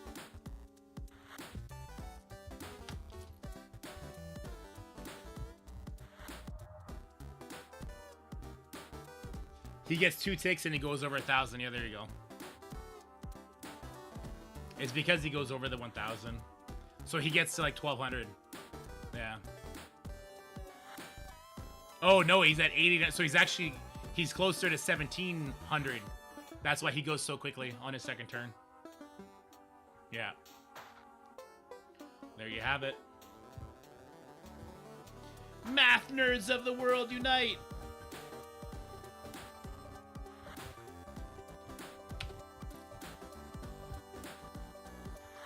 Actually, Fear Me, believe it or not, those words did leave Scotty's mouth yesterday. He literally said the words, would have been nice to have Fear Me tonight. And wouldn't you know it, you let him down. He'll never forgive you.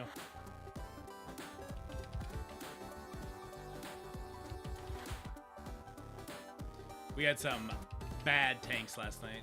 Bad boys.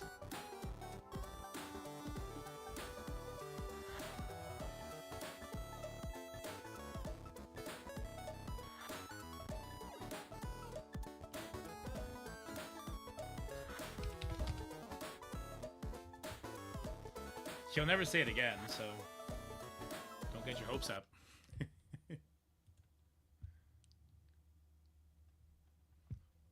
Well, I feel bad. You're busy doing whatever you were doing. Oh, that's just a continuous clip. Actually, you know what? I do want a spacer there because there's going to be like a weird edit. Dude, this is a long Crucible video. Even with the like 30 minutes of me staring at Superior 6 cutout. And I was overthinking that Superior 6 like crazy. Old Man Logan stopping everything. And he didn't even need 3 assists to go before Goblin. He only needed 2 assists. So then he's done, then it's just over.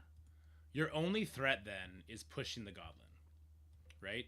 If you push, even the other characters, if you push them, actually no, if you push them and they're raiders in that room, and they smash your face, obviously that's going to hurt. But your only risk is activating the Doc Hawk passive.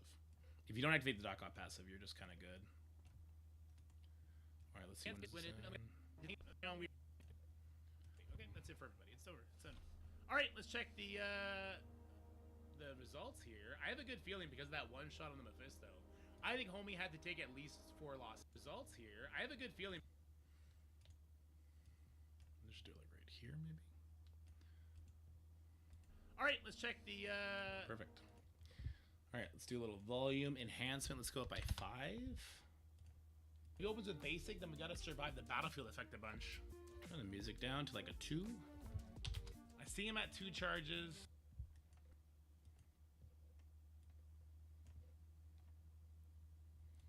And then we can do one of these, and this is gonna be Phoenix CC.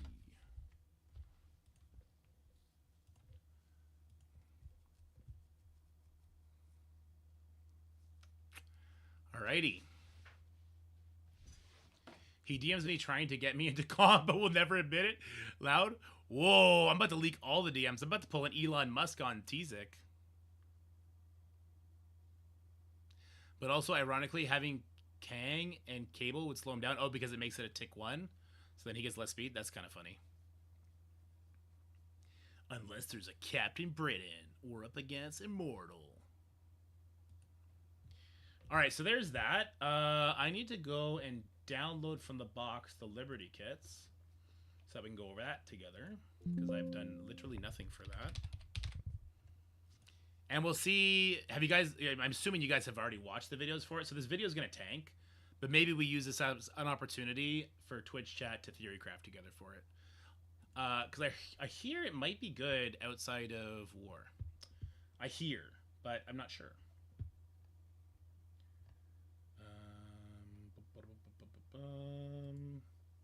Is this it? And this blog, I think, goes live today. I think this is it. Okay, we'll download this. I think Dacier was saying it was probably more than a Crucible team, no? Or sorry, more than a war team? I remember, if we have DMs, I think he might have told me that.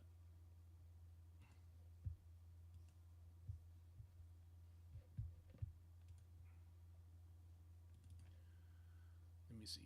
Is this the one? Sweet Land of Liberty. This is the kits for them. Let me just make sure this is, before I say anything else out loud, this is the thing I'm allowed to use. Did we get to test the new CC season? No. No, we did not. I think we may be having some fun with that eventually.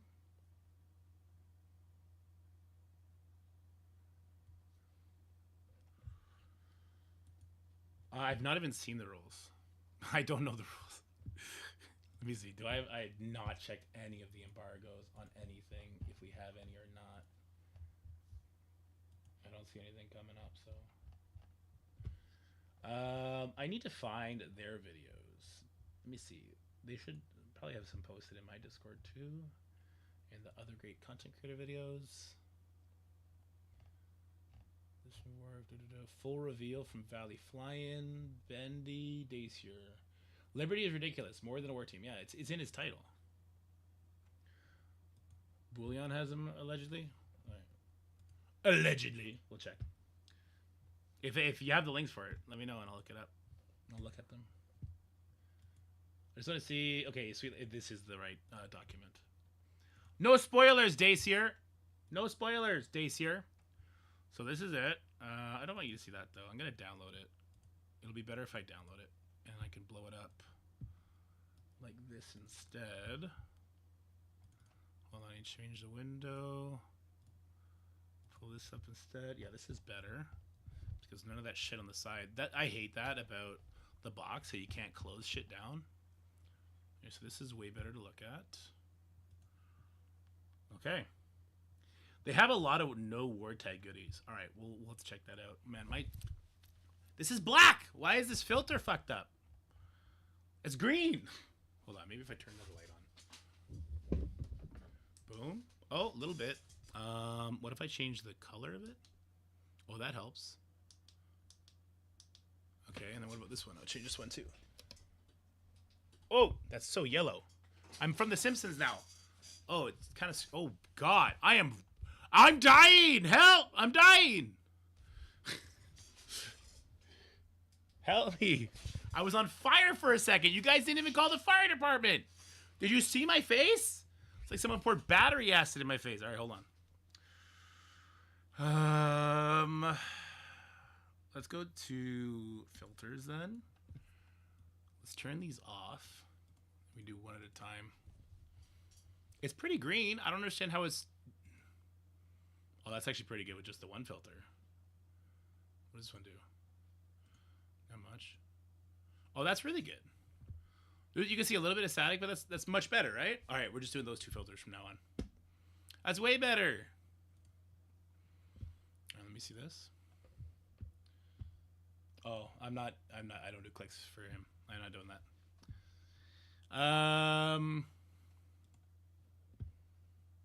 Let's see. Steven sent me this screenshot.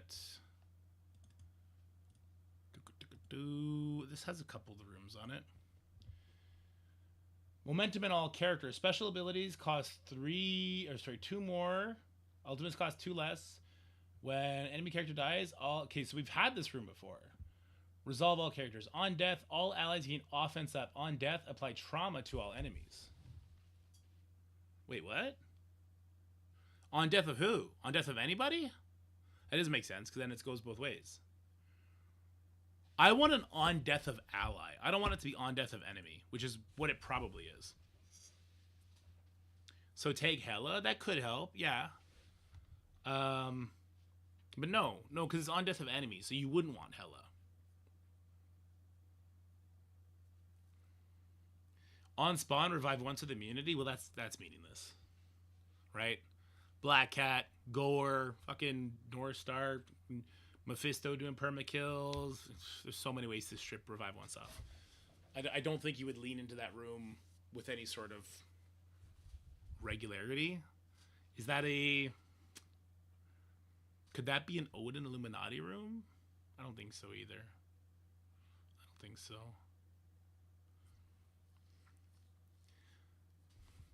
Supposedly that's the other two. All right, let's check it out. It's only mutant tunes? Which one's only mutant tunes? Resurrection Protocol mutant characters? Well, it does say that. Global, Arcadian support, absolute A-Force. On piercing damage, absolute A-Force gain offense up. What fucking kind of rule is that? Is Kahori piercing damage? That doesn't seem like a good global rule. That seems very boring. Very blech. Remember when we used to have, like, X-Men gain 50% fuck you stats? Or we had, like, Cabal gets the Master of Evil tag or vice versa, whatever the hell it was. Remember that? All the Kohori is piercing? Okay, well, there you go. Age of X sucked for me because the unlimited team was so horrible, but it was at least interesting. Looking back, it was at least interesting. I would love that. I would love rules like fucking skill characters gain 4,000% damage, and all of a sudden you see invaders up in here just like causing shit. That'd be crazy. All right, hunting sense. Striker characters on successful attack apply bleed. Raider and skirmish characters on successful attack. If the target has bleed, perform an ISO attack against that target. We've had that too, haven't we?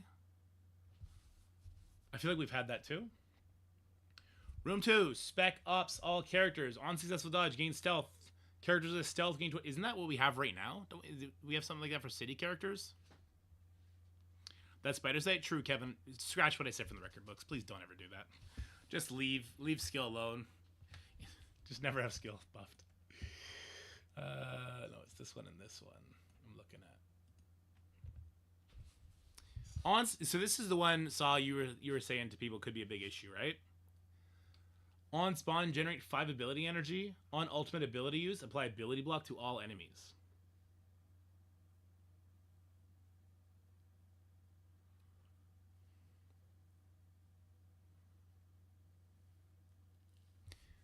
Did we take into account this guy coming, though?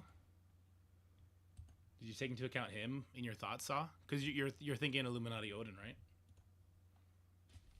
So that would let this guy ult turn 1 too.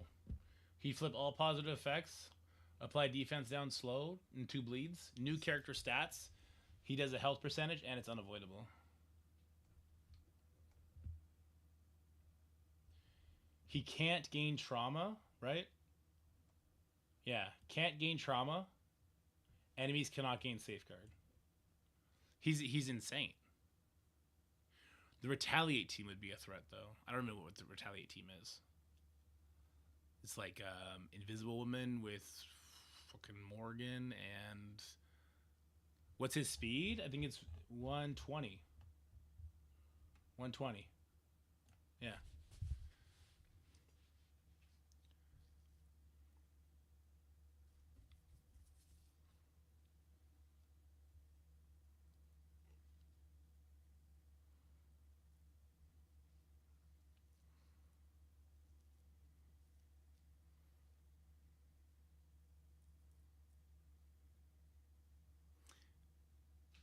Is he going first? No, he's not going first.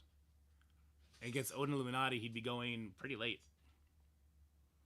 But he's got some contingencies, right? So the Phoenix on his team, I meant? Probably not, no. He'll probably never be going first. The Phoenix has a lot of things that can protect him. So we have a cleanse here. Also, if the Phoenix dies and it goes Dark Phoenix, I think she cleanses too, doesn't she?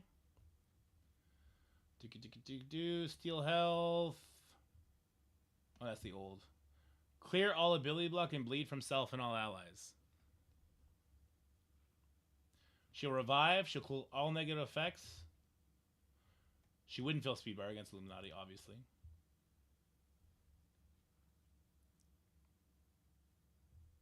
Avengers get 300% of stats. I would like that. Oh, I see what you're saying, Dementos. Yeah, I would really like that. I would love an Avengers buff. That's what they should have done. They should have done a buff to Immortal X-Men and Mighty Avengers. That would have been way cooler than whatever this Absolute A-Force thing is, if this is to be believed. So, like, the goal, I guess, would be, if it's against Odin Illuminati, you want to find a way that you can get your Omega Red to survive to do his ultimate ability. Right? Hopefully with offense up. Who does offense down the Illuminati? Hank?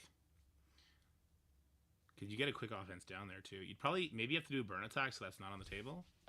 So that, no, because he's going to start with ult anyway, right? Captain Britain does it on like a passive, so I don't think you can avoid it then.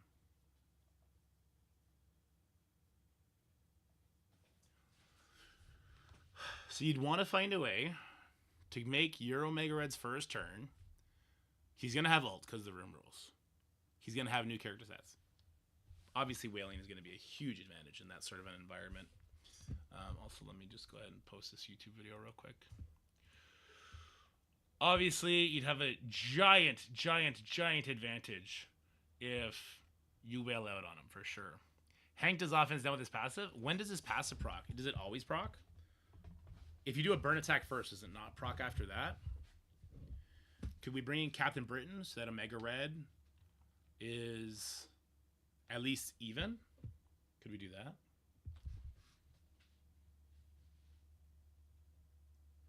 Well, he's going to ult every match, right? Because of the rune rules. So we'd have to work around it. If you burn it, Odin will start with ult. Yeah, you don't want that for sure.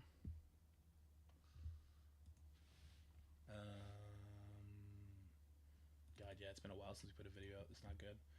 Okay, back with... No.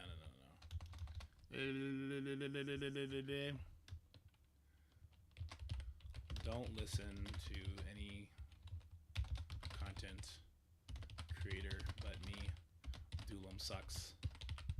Dacier cheats. Just kidding. Not about the Doolum sucks part. That is very serious. That's Doobie special working was crazy. It was so lucky, I think. I think normally... What level was his Mephisto? Does his Mephisto not have any diamonds? I should check. Let me check. His Mephisto had no diamonds. Okay, that's a big difference.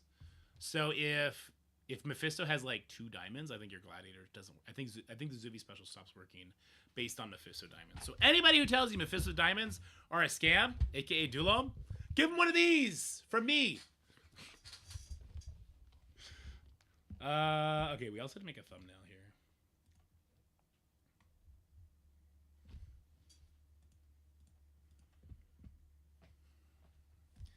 You're gone. You guys are gonna get way smaller.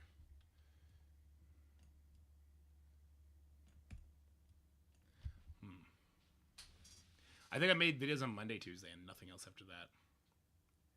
Yeah, I could put the war up. I should have put the war up.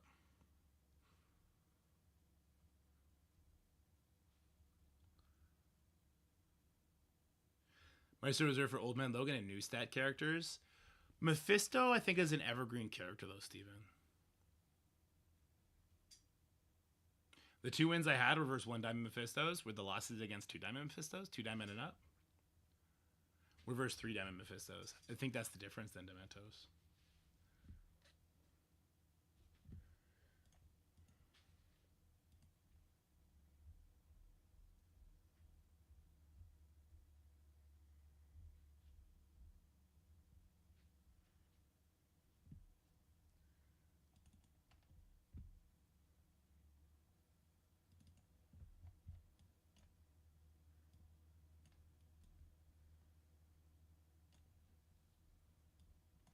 What do I call this?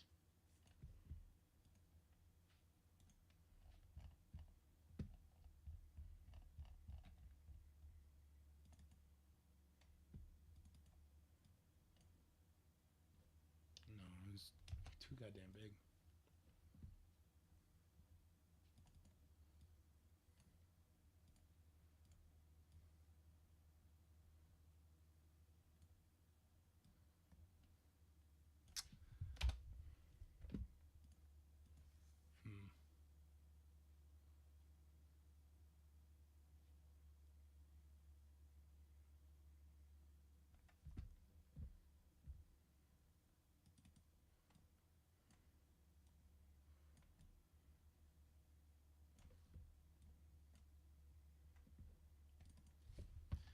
Still better on offense. Whoops. Dude, oh my god. So, are any of you guys weebs or like hardcore animes? Solo Leveling Season 2 started apparently a couple weeks ago, and I watched the first 3 episodes of it, and it made me immediately want to go play that game again. Immediately. I never should have put that game down. I really liked it.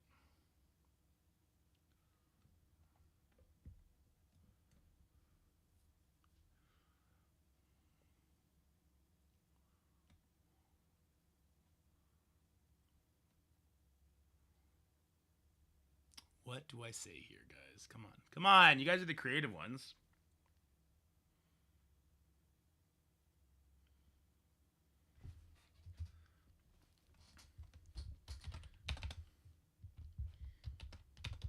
If you use this counter, you win.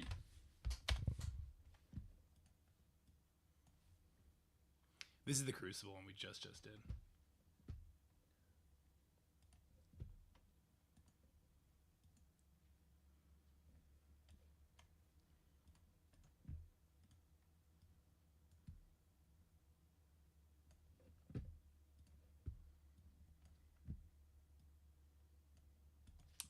If this counter works, you win. The auto win counter. Zuvi special lives on, yeah.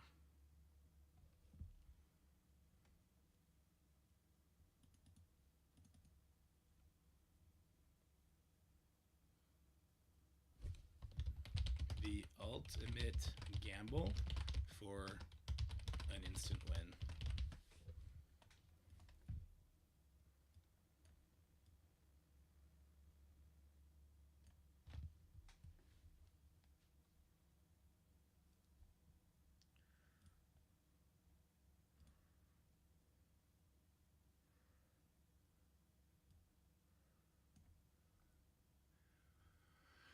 This gamble wins games. This...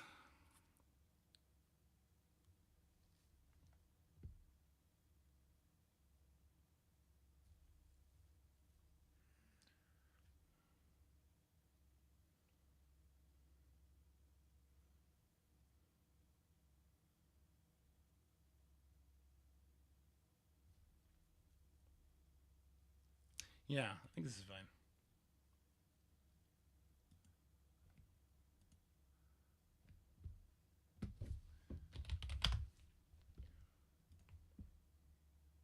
Okay.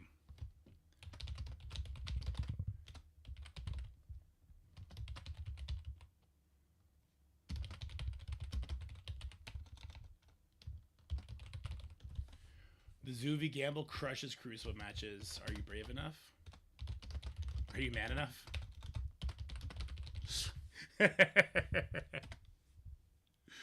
Why you should have bought Mephisto diamonds?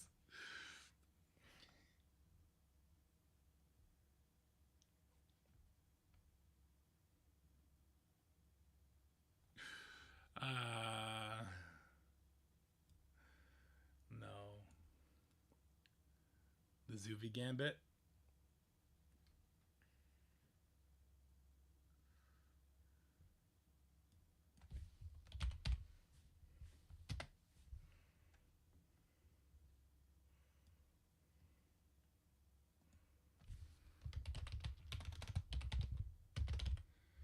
The Zuvi gambit insta-win.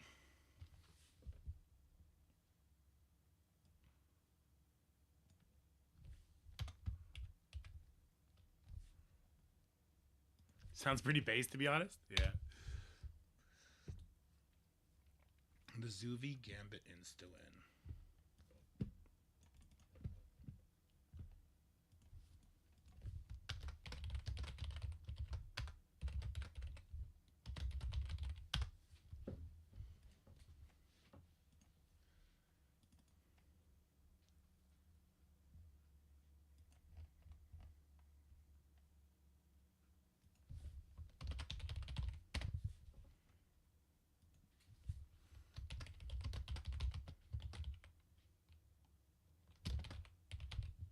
It's more fun, trust. Just get all broy with them.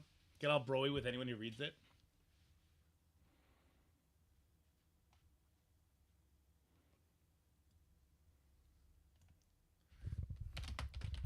Don't listen to haters. Don't listen to Dulo.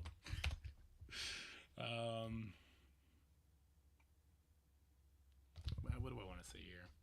The Zuvi Gambit Crucible. Insta win.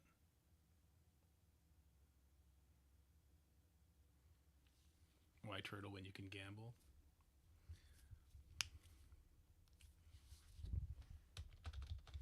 Offense for the win. Fuck it. Offense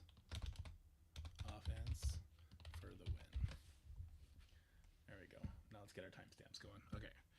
When did the first match start? The first match started a little bit here. 00:59. Stage 2. And this was Infinity Watch versus Odin Naughty. Okay, the follow-up was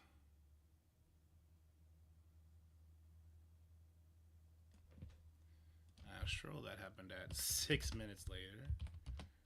Stage 2, Astral Dorm versus Odin Naughty. And then at 10 minutes in, holy shit, 10 minutes for one attack. New Warriors versus Odin Naughty.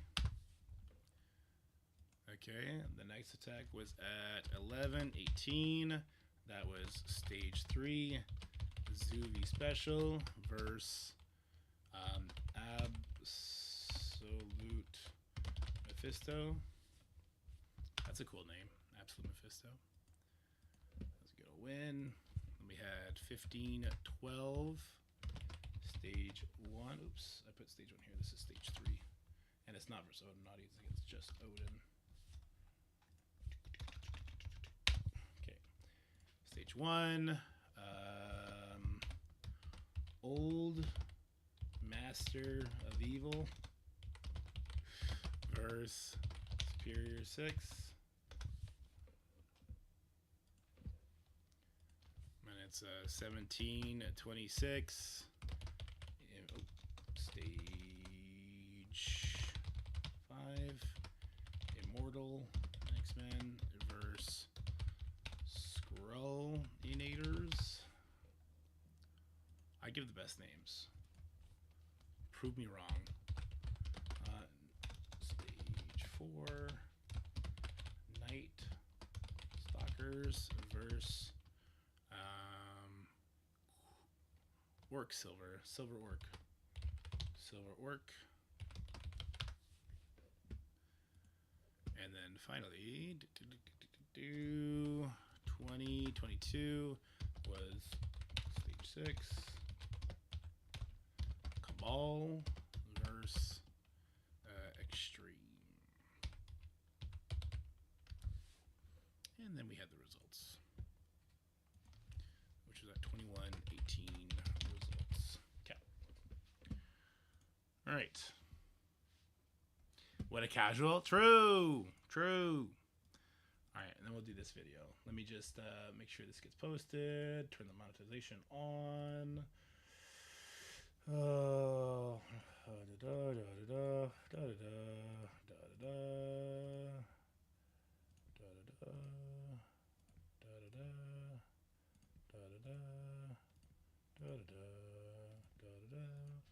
I did not swear too much, so we're gonna call that a inappropriate language, abbreviated or censored profanity, or words like hell or damn in the title or thumbnail.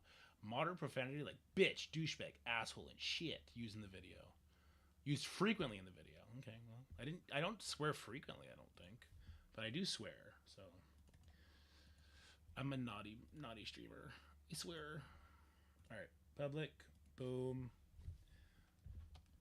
and let her rip.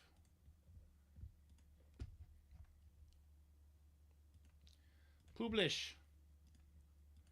Put it over on Valley's Discord, on Mobile's Discord, and on the main Discord. Boom, boom, boom. Let's have some fun. What up, Lenny? Okay, so as far as this goes, we're just going to go over it, I think. We'll just post it later today. Does this blog go live today? I have no idea. I think it probably does. Should I wait till the blog comes out? Nah. All right, let me move you over here. Let me get the music on again, because I can hear my own thoughts, and that is dangerous.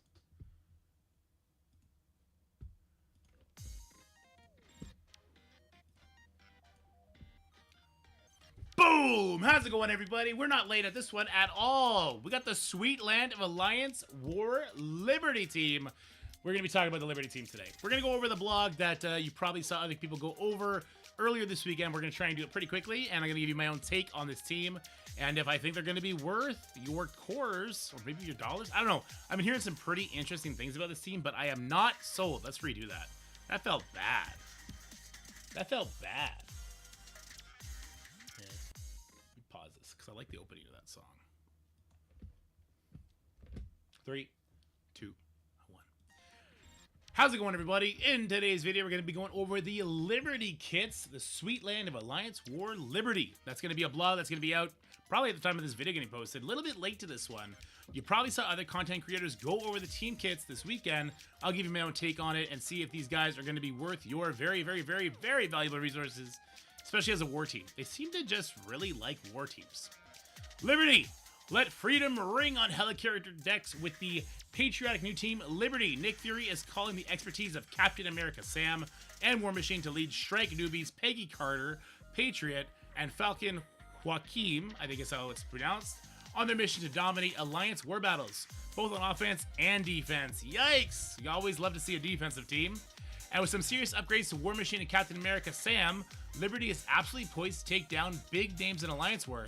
Here's your briefing on the new recruits and updates to Liberty's veterans. I'm super interested in this because every single Crucible team they've released has not been advertised to be the Master Key. They're not the, this is going to kill all Mephisto teams. Not the, this is going to kill all Odin teams, right? Like, Absolute A-Force on the playtest played like that, and then when we got them in the live server, Absolute A-Force is absolute garbage in a lot of matchups. So I'll be interested to see how far they went with this Liberty team. All right, Peggy Carter. Peggy Carter rose to prominence during World War II as a key member of the Strategic Scientific Reserve, fighting alongside Captain America and spearheading critical missions against Hydra. Known for her sharp intellect, fearless combat skills, and unwavering dedication, Peggy became a symbol of strength and resilience on and off the battlefield. Even after the war, she continued her fight for justice, shaping the future of global espionage and proving that one woman can change the course of history. Peggy is a controller for the Liberty team as she features high focus and damage to sabotage enemies' plans. Like a proper spy, Peggy manipulates the battlefield using negative effects like slow stun ability luck to dictate enemy attacks. Her passive is particularly powerful in war. She denies enemies of gaining slow. Wait, what? In war, she denies enemies of gaining slow. And she, okay, sounds like a good thing for your enemy. And she applies taunt to every target she attacks. She also deals more damage to targets with slow. She denies enemies from gaining slow. She deals more damage to targets with slow. Why does my head already hurt? Are those two things not in contradiction with each other? But her big attack happens at the end of any Liberty ally turn if she does not have 2 or more exhausted, where she attacks the most injured enemy for piercing before applying slow and heal block. Alright, 175 speed, not a bad speed out the gate. Very meta speed right there. Her basic attack primary target, apply slow.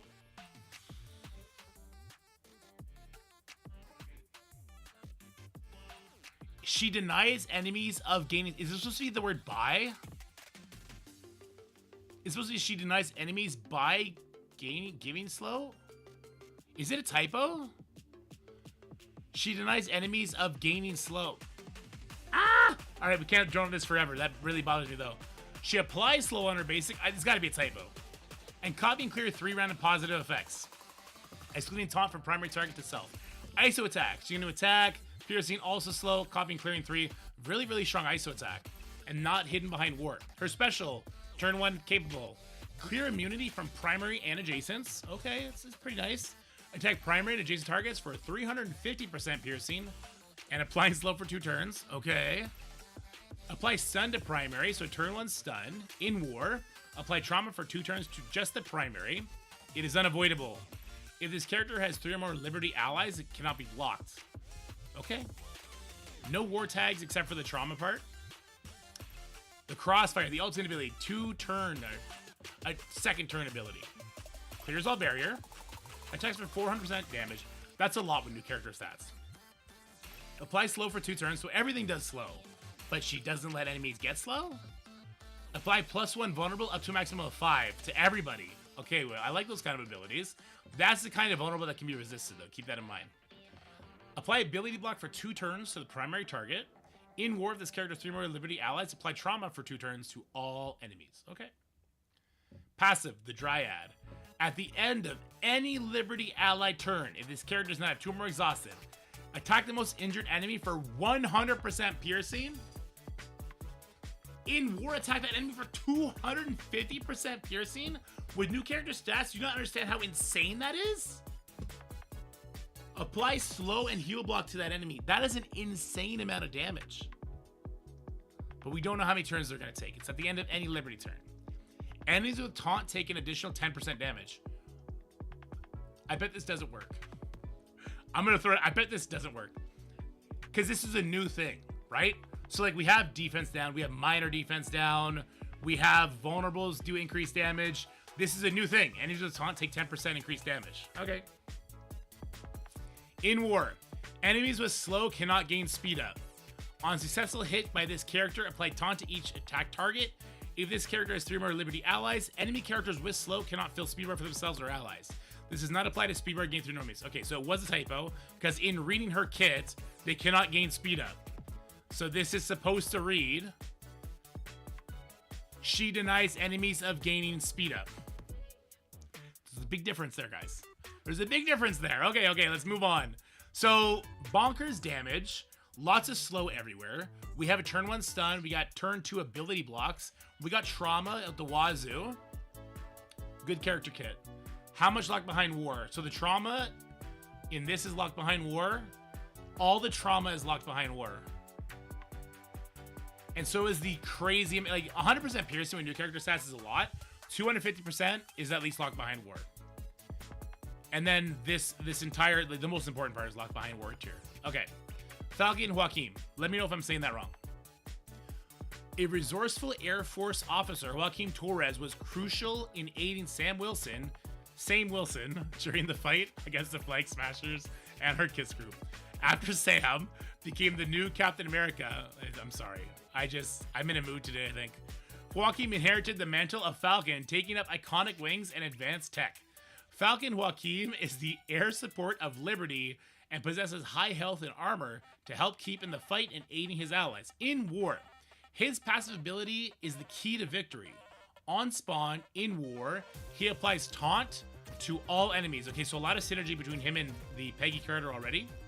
Allowing his allies to utilize their taunt punishing abilities. Oh, there's gonna be more than just her. Falcon's kit denies enemies with taunt of gaining immunity in war and deals additional damage to those with taunt. Okay. On top of the taunt mechanic, Falcon Joaquim dishes out solid heals and his special ultimate, along with filling Liberty allies speed bar on any turn by the enemy with taunt. He's a support, 130 speed. Hold on. That's it. That's an important thing, guys. That makes him like the 3rd or 4th fastest character in the game, or tied for 4th, I think. This is a really important stat to look at. Basic, Red Wing. Attack primary, apply speed up to self and all Liberty allies? All of them? What? Striker? Unless he's giving speed up to them on his other attacks, he's a must-have striker. I wonder if he's gonna have a vulnerable to hit into first, so you're gonna need to use the basic. At 130, it's rare to see the rest of his team. They might, just the fact that he can give them speed up that quickly. You guys see what happens when Cabal gets speed up that quickly, right? Special, turn 1 ability. Flip all negative effects to positive effects on self and all Liberty. That's insane. Attack primary and adjacent targets for 350, big number for new stats. Heal self and all Liberty allies for 15%, nice heal. In war, reduce speed bar of the primary target by 50%. Apply safeguard for 2 turns to self and all Liberty. So the safeguard is hidden behind war, but it is unavoidable everywhere. Ultimate. Turn 2 ability. I like how small this kit is. These kits are great so far. They're very impactful without having to use 5,000 words. I'm loving that so far. All right, see his ultimate. Turn 2 ability. Heal self and all Liberty allies for 25% of this character's max health. In war, it says this is in war. Generate 2 ability energy for self and Liberty allies. That kind of helps them live for more than just one attack, I guess, if you have them on the defensive side. Attack primary and adjacent targets for 190% damage and apply 1 vulnerable. Reducing speed bar by 25%. This is in all game modes. So in all game modes on his turn 2, he'll reduce all enemy, just primary and adjacent, and reduce speed rate. That's pretty good. That's pretty good. It's 130 speed, and he'll give himself speed up, so his second turn happens really fast. Okay. Passive, air traffic controller. I should not have complimented them on the kit's not being too long. Hold on. The first time an enemy takes a turn, apply defense up for 1 turn. What? The first time an enemy takes a turn, apply defense up for 1 turn and speed up for 1 turn. That's in all game modes. On enemy with taunt turn, which is everybody, right? Where's that? Didn't we read that in his kit? He puts taunt on everybody, and where's passive is key to victory on spawn, he applies taunt. Okay. It's just not the first line. It should be in the first line. On enemy with taunt turn, if this character has 4 or more Liberty allies, fill speed bar by 5% for self and all Liberty allies. He needs to have all 4. It's his full team thing. Okay. Enemies with taunt take an additional 10% damage. Hold on. Does this stack? So she has it in her kit too. So this stacks? We need to know if this stacks. In war, on spawn, apply taunt for 2 turns to all enemies. Gain 500% extra focus for this action. Gain 25% speed until this character takes turn. Okay. So he's at 130 plus he gets an additional, oh my god, I don't want to do it. It's like 40 something. 45 or something like that. 42.5, I don't know. Enemies cannot fill speed bar for themselves, allies, or enemies until this character takes a turn. This does not apply to speed bar gained through normal means. Holy bananas! Okay, they are killing the speed meta, which is cool. But then they're also just giving it to the new team, which is less cool. Okay, so cannot gain speed bar on spawn. So who's that going to be in war? This is an in war thing. So Super Skrull out of the question. Old Man Logan out of the question. So no Panda Pool. Undying is still just speed up. Yeah, and this part is not locked behind his team, so he's going to have instant plug-and-play use. Kohori's cooked, true. Damn, they really said we're giving up on Absolute. Enemies with taunt cannot gain immunity. Yo! I was about to say. So how does this work? If I have a character that spawns with immunity, but no taunt, they'll still put taunt on me, right? Because it's a positive effect, not a negative effect? Damn. That's trash. In a fun way, I guess. Alright, Patriot. Eli Bradley, grandson of the super soldier Isaiah Bradley, initially fought crimes as vigilante without any superhuman abilities, relying on his courage and tactical skills. After a life-threatening injury, Eli received a blood transfusion from his grandfather, which granted him enhanced strength, agility, endurance, similar to the original super soldier serum. I thought he stole it to impress somebody. That's what I read in the wiki. With his newfound powers and his grandfather's shield in hand, Eli embraced his role as Patriot, honoring his family's legacy while forging his own path as a hero in the fight for justice. Patriot is a bruising brawler for liberty with damage and focus stats to ensure his attacks land solid on the kisser of enemies. On top of heavy attacks, Patriot applies a slew of various negative effects like ability block, stun, and trauma in war. So it looks like a lot of the safeguard in war is gated behind the war tag. Patriot feeds his Liberty team's taunt mechanic by applying taunt on enemy turn. What? For any enemy with taunt, he lowers their dodge chance by 100%, and that enemy incurs an additional 10% of damage attack. So, is that 30% increased damage whenever we have taunt? He's got 121 speed. So he goes after Peggy. Unless the other two got speed buffs. Because I know Captain Sam was 120 and War Machine was smaller. We'll have to see. So I'm a little, it's a little annoying that this guy's going to go first. Because we really want this to happen. But at the same time, this happens, I guess. So whenever an enemy goes, he'll gain speed up this way.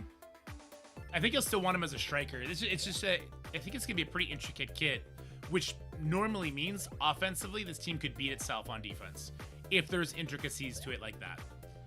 But we'll have to wait and see. Basic, regular damage, apply bleed, good stuff. Special, turn 1 ability. This will be your turn 1 ability. Attack all enemies for 250% piercing, plus 25% additional damage for each positive and negative effect on this character. And apply defense down for 2 turns. So it's on Patriot. What does he have? Heal self and all Liberty allies, so another healer for 10% of this character's max health. In war, 100% crit chance against enemies with taunt. I'm feeling Raider on this guy already, boys. All right, ultimate, turn 2. Clear all barriers. It's another clear all barriers. I think Peggy had it as well. Apply offense up to self and all Liberty. Okay, so by this time, Joaquin has gone and Peggy has gone so far, to my knowledge. And then they get offense up for their turn 2 abilities, which is their ultimates. Clear death proof on primary and adjacents. Attack primary and adjacent targets for 300% piercing, plus apply 2 bleed. So what I would love to see is a decay effect on that death proof. So we saw a version of that already, right? We've seen Scarlet Witch rework, decay just defense up. I would have liked to see this death proof decay so that Mephisto giving safeguard, that death proof would still get decayed. I would have liked to see that in these new characters so we can start getting Mephisto countered the same way, Skrull got countered and Dorm got countered, Apocalypse has been countered in war. In war, on kill, fill speed bar for self by 75%. That's on his ability, not on his passive. So he needs to get a kill with this to get that speed bar. This attack gains 100% crit chance against targets with taunt and cannot be blocked. Okay, I'm definitely feeling Raider on this guy.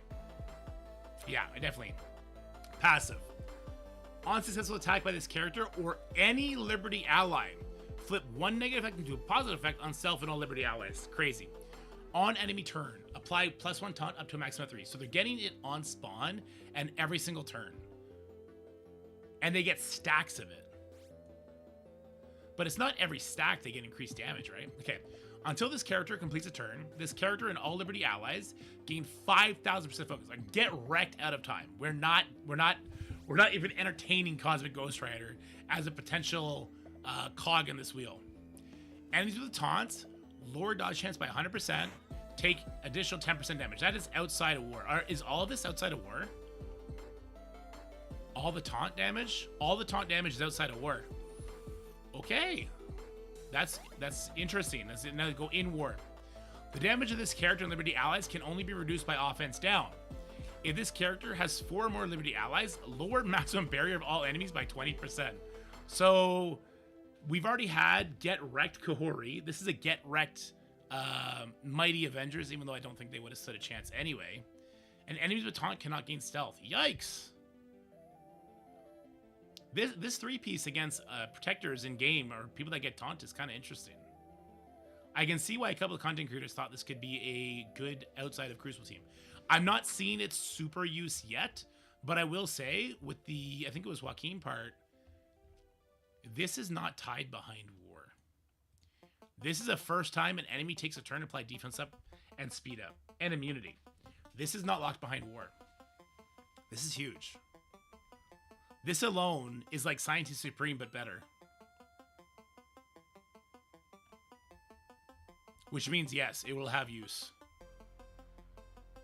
That alone. Okay, let's see these reworks. War Machine, 700% health? Yeah, boy, needed it, okay? Yeah, boy, needed it for sure. 345 damage, that's really good. He's gonna pump. 208 armor, 410 focus, and nearly 300% resistance. Okay, his basic. It's gonna do 250. Okay, listen. I thought the new stats were so that this number would stay low. He's getting this, plus it's up to 250. I mean, I don't know where his stats are. Maybe he did need both of these things, but the fact they're in increasing numbers instead of increasing the damage stat says a lot. It could just be this ability was criminally low, though. All right, special missile system. If this character has 4 or more Liberty allies, flip defense up, deflect, and regeneration on primary adjacents. Attack primary adjacents for 120% piercing and repeat 3 times. So this is now a 360% piercing attack. It's big. It really depends on his damage stat. I want to see where this lands him in the stat table. That's gonna speak volumes. Ultimate Cluster Bomb. Another clear all barrier. Attacks all enemies for 450, and this attack cannot miss and cannot be blocked. That's a big hit, guys. That's a big hit. Oh, sorry, you're right, Kevin. Kevin from chat is saying it's actually 480 because it repeats 3 times. So it happens once and then 3 more times. So that's 120 times 4. You're right. That's huge. That's a lot of damage. Passive. Let's see what the new is. When an enemy drops below 50% or 25% health, apply taunt. Fuck off. Stop making me taunt. This cannot be dodged or blocked. On spawn, apply 2 death proof to self and all Liberty allies. Apply 2 death proof to a random Iron Man ally. I'm sorry, Iron Man, you don't make the cut, bud. We need all our characters. Captain Sam, 300% health, 225 damage, 191 armor, 236% focus, and 144 resist. The most important thing I'm seeing here is that neither Captain Sam nor War Machine got speed stat increases. So it's gonna go Joaquin, Peggy, Patriot, Captain Sam, and then War Machine. Why is this important? Because I forget who it was. Was it Joaquin's giving us speed up on the first enemy turn? So by the time it reaches Captain Sam America, Joaquin, Peggy, and a little bit of Patriot, they've been gaining speed bar with that speed up, leading into the Captain America Sam. And then he's going to give us speed bar when he ults. So the second turn for the newer characters is going to come very quickly. So this is going to be pretty rough. It's going to be very rough. But let's read his actual kit before I go on. His basic is the same, which I think is a buff strip. His special, gains taunt, deflects counters, defense up, apply speed up. Another way he can give speed up. Okay. That'll be so turn 3, they'll have speed up again if you don't have Joaquin giving them speed up with his ISO attack. Generate 1 ability energy for 2 random, and then 1 ability energy for 2 to 3 random non-summoned. Can there be summoned Liberty allies? Did I miss something? Was there a summon? Did I miss something? Or is that non-summoned part just supposed to be for the skill characters? I'm just going to gloss over that. I don't think there's a summon on this team. Gain an assist from a random non-summoned skill ally. I didn't even see. So, are any of them skill? Traits. Bio for Patriot. With the Super Soldier Serum. Joaquin. Tech. Peggy should be skill, right? Skill. Okay, there's our skill character. Okay, let's go back down to Captain Sam here. And War Machine. So he will gain an assist from Peggy, which will put a slow out there and do a lot of damage because of new stats. All right. And let's see the ultimate. Freedom Flight. Is it both because they changed the name? I don't know. Okay, so it attacks for 450. I don't see that line here. I assume that's just because they didn't change the damage of it. So I assume it's still 450 damage of new stats, which is insane. All right. For each enemy remaining, fill speed bar by 10% for self and all Liberty and skill allies. Plus fill speed bar by 5% for all other allies. Okay. Remember back in the day, during the raids, any enemy killed by Captain Sam's ultimate takes away from this. So in war, say you're facing off against Undying, right? And Captain Sam hits all 6 people, which would be, the 4 Undying characters, whoever else is in there, and Greg. All right? It'll kill the Greg, so you're only going to get 50% speed bar instead of 60 because Greg died. So remember, that's how this ability works. With that said, for the most part, if anybody dies in war, it's not a summon. You're looking then at a 5v4, something like that. So the fact you're not getting that extra 10% speed bar probably doesn't matter. You probably already won. So this is more interesting when we think about doing like burn attacks. If we need to try and burn this team in order to reach the 2 exhausted, it takes away a lot of what they do, right? All right, passive. Let's just forget about old. Let's go to the new. On spawn, gain deflect and defense up to self and all Liberty and skill allies. At the end of a turn, this character has taunt and does not have deflect, clear taunt, gain generations. Okay. When this character drops below 50% health, if this character does not have 2 or more exhausted, clear taunt, apply 2 deflect, 2 death proof, and 2 defense up for 2 turns to self and all Liberty allies. That is crazy. While this character has deflect, gain 300% resistance, Jesus, with new stats, you are never going to strip his taunt off. 25% block chance and plus 20% block amount. You are going to get stuck on this guy, and it is going to suck. In raids, non-Sacred Avenger allies gain 20% max health. Okay, that doesn't matter. Okay, guys, this is very interesting. Here's my new benchmark, okay? Is this team gonna be as good outside of their game mode as, say, Night Stalkers is outside of raids? Night Stalkers is phenomenal with that speed stat and the insane damage, unavoidable stuff, the exposed feature, that kind of thing, right? So does Liberty fit that bill? Yes, but a step below. I think that's fair. I think yes, because we see lots of speed up, we see lots of taunt shenanigans, we see lots of that stuff, but I also see all the trauma, all the safeguard kicked out to war, right? And those are like two of the biggest things ever. They gain safeguard from Peggy's special, but in war only. All right, so those two mega mechanics are locked to war. And that's going to hurt them a little bit in their ability to get controlled outside of war. But I see so much speed shenanigans going on here. So many deflects. So much taunt on a character just because they took a turn, right? There's lots of really crazy things going on here. And I think you probably just sub off War Machine outside of war. Because the whole gain, when you have 4 allies, let's just go through it real quick. Seems like it was a lot of war stuff only. Well, this is War Machine, so if we're subbing him out, we really don't care about that. This is in war, the Liberty part. Okay. Let's see. In war, we don't see that there. On enemy with taunt turn, if this character has 4 more Liberty allies, fill speed bar, but so it's only 5%. I don't think having War Machine there is gonna benefit this enough for, say, a mode like Crucible or like a tower or something like that. Let's keep going. So yeah, they get safeguard here as well, but only in war. And the speed bar part, only in war. And that's it. Oh no, there's one more. This is also in war. If this character has 3 or more Liberty allies, enemy characters with slow cannot fill speed bar. Notice this is 3. So they do leave you room to do a little bit of theory crafting here with like a Mephisto or something like that. Yeah. In war, this character has 3 or more war. Yeah, apply. So this again is 3. So Peggy leaves room. Yeah, Peggy leaves room for you to only need 3. This is going to be a nightmare team in war, and I think it's going to be a fairly decent Crucible team. I can see this being the new Mephisto team. I can see this with Mephisto in Crucible, I mean. Being the new default Mephisto people. Lots of interesting taunts and stuff like that. I can see that happening. Somebody just said Liberty Odin incoming. I don't see that happening. Outside of war, I mean. If you do like Liberty with Odin, I think there's gonna be lots of Crucible teams that'll just smash that. But interesting. Let me know what you guys think about this team. Sorry, this video went long because we're kind of doing it live, interacting with chat, and I'm just kind of feeling it out for the first time ever. This looks good. Is this worth your cores to race? Well, let's be real about this. This is like a very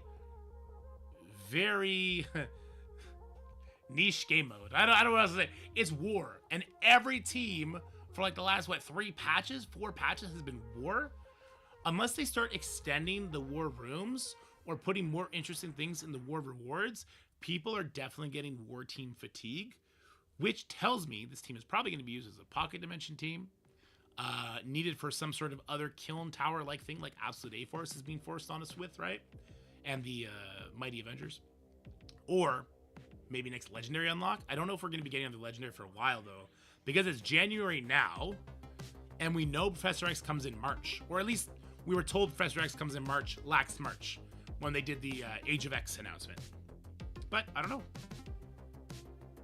I don't feel the hype to go for him, to go for this team, right? I feel like it looks like it's meant for defense, right?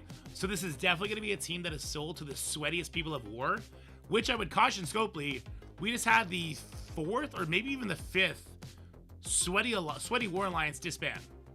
So maybe make war worth it. Make war not as time consuming as it currently is, which honestly, I don't know how you do that. Or you guys figure it out. I don't know. You guys have a good day. Bye now. I don't know what else to say after that. You guys have a good day now. Bye now.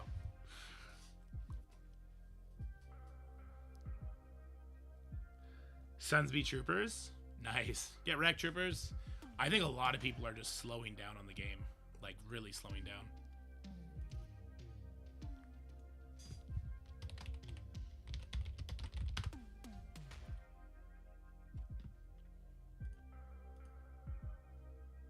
Disband Eminent? Let me go poke Baron. Blame Baron? 1000%. Always blame Baron. Is he still playing? I would have thought he would have quit by now. When you are the top dog, it gets easy to get complacent and bored with the game. It really does. Oh, that's not right. Hold on.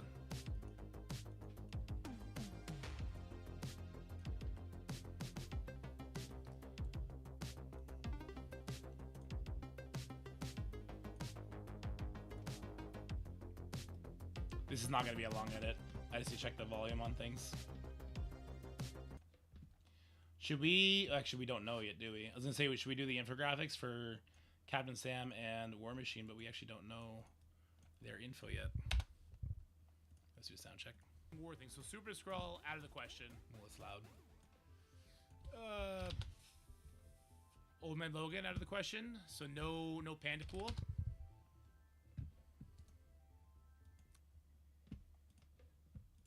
I mean...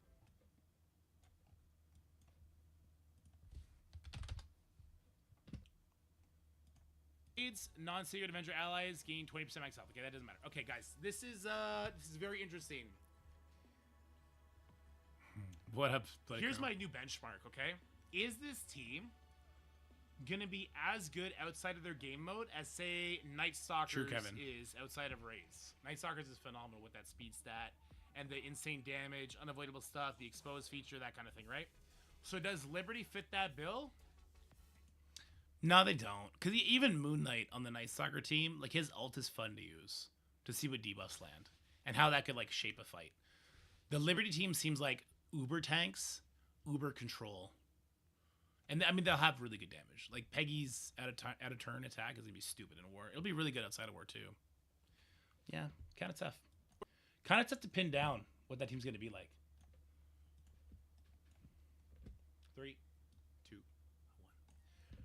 How's it going, everybody? In today's video, we're going to be going over the Liberty kits. I'm glad I remembered to edit that out. I would have got clowned on in the comments again. How's it going, everybody? In today's video, we're going to be going over the Liberty kits, the sweet land of Alliance War Liberty. That's it. War Machine. Hey, that's good. Liberty.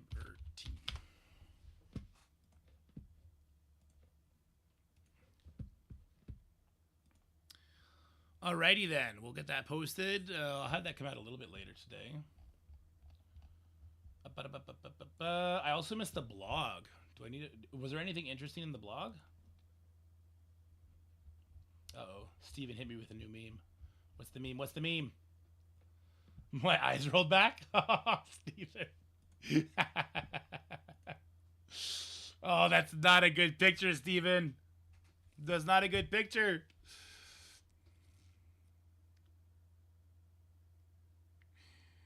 With the issue of all these war teams, I hope a reward restructure is coming. I just hope they put Purple ISO in there permanently, like a more meaningful amount, maybe. I know my alliance per war we're getting 75,000. Well, okay, so wait, every 10 days we have 3 wars, right? So if a character is released every 10 days and we win all 4, what is that, like 280 plus something? You must be a different Steven? True. Oh, it is a different Steven. Sorry, when I opened up the chat, the first meme I saw was yours. But in MSF memes, somebody put up a really flattering picture of me against New Warriors. Sorry, that was Yov. Thanks, Yov. That made me chuckle.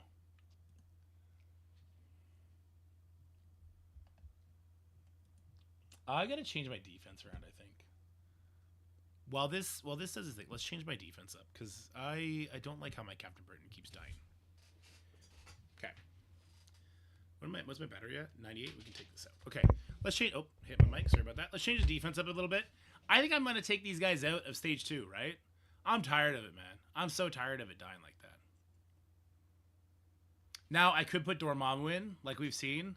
so that like an Infinity Watch team doesn't quite work there. I could put in Weaver like people are doing. I want my Weaver on offense just in case. I didn't use Weaver this time, right? I don't think I ended up using her, did I? Not there, not there, not there, not there, and not there, and not there. So I didn't actually use Weaver. I did use Dorm. I'm definitely not putting Dorm up there because I like Dorm for defense. Or sorry, for offense. I feel like with my Black Knight, I just shouldn't get killed. Maybe I take my Black Knight back to...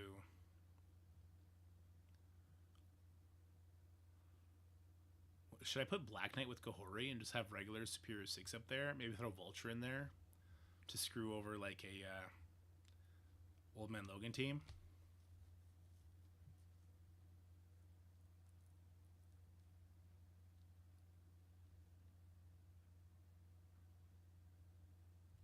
Ben, I think I prefer the Zuby special still. Even outside of stage 1, if you can get it to kill Mephisto, which I did get against a big one, then it's an easy cleanup, and they still had to fuck around with the Odin team. I'm surprised that the newly fortified 1-diamond Captain Britain with Black Bolt got one shot, though. That surprises me quite a bit, to be honest with you. This surprised me quite a bit to see that he still died. Happy to see that I still got another victory out of it anyway, but... Because he had his Superior 6 on defense. Otherwise, he could have two-shot it.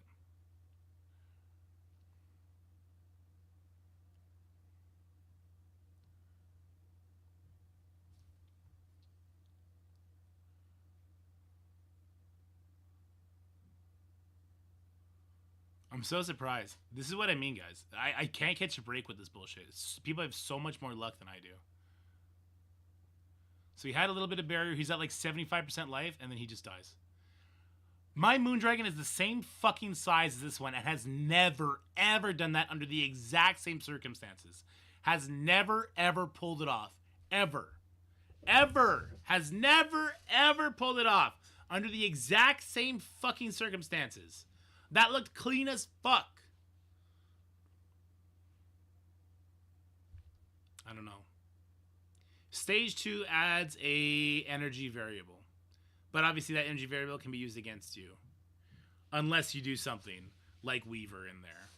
Or like Dorm. I'm not putting Dorm in there.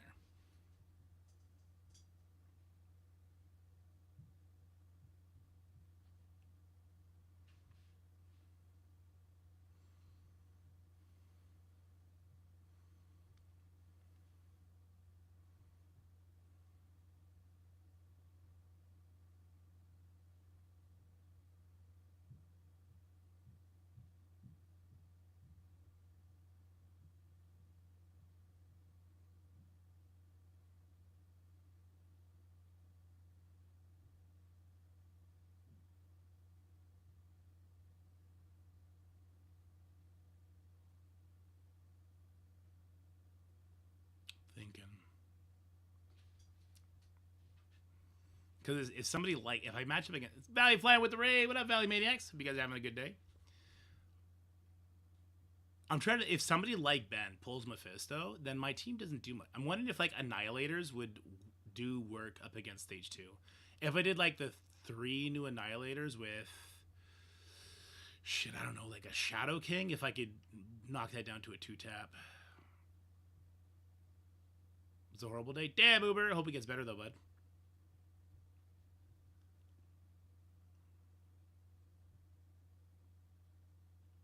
I mean, killing people leave... Yeah, so people that leave both on defense, I think I pull ahead on what I'm doing, Flame. But if somebody pulls Mephisto off and they're able to one-tap my Odin team, I won't be able to one-tap theirs. And then it won't matter that I one-shot their Mephisto. Well, I guess they'd have to do a burn attack against my Mephisto team at that point. Or 2. So if I two-tap the Odin, then it'd be okay. Yeah, let me turn the music back on. It is pretty quiet here.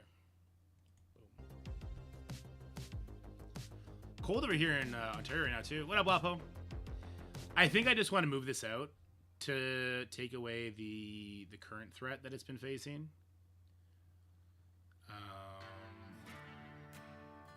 I don't think stage 1. Stage 1 would be bad. Because in stage 1, if somebody does do like a Thanos team, gets knocked low, get wrecked. Mephisto offense is the new hotness. A lot of people are just following the leader. Yeah.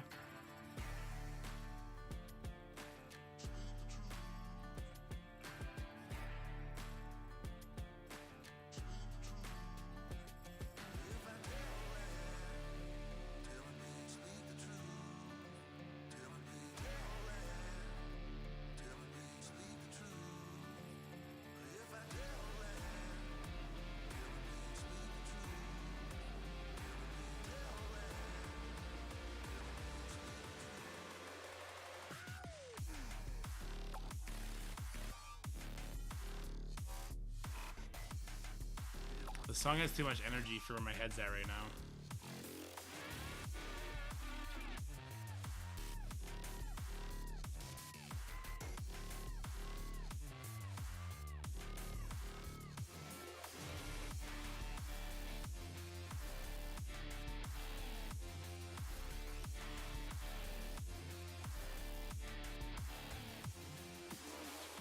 A lot of Black Knights, Boosh. Black Knights go for it, or Immortal X-Men. So the idea between Superior 6 and Kahori is that one of them pulls Immortal.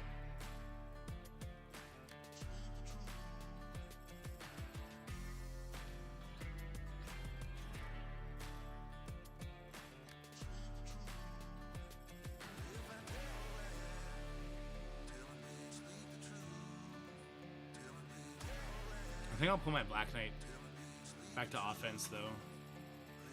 And just put Vulture in there. Let's try that.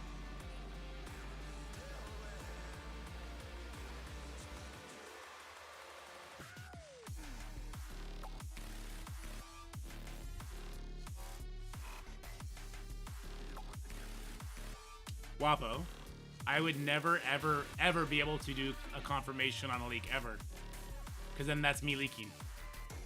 Right? But also, I have not seen anything official about Crucible stuff. We went over what they look like this morning. They kind of look meh.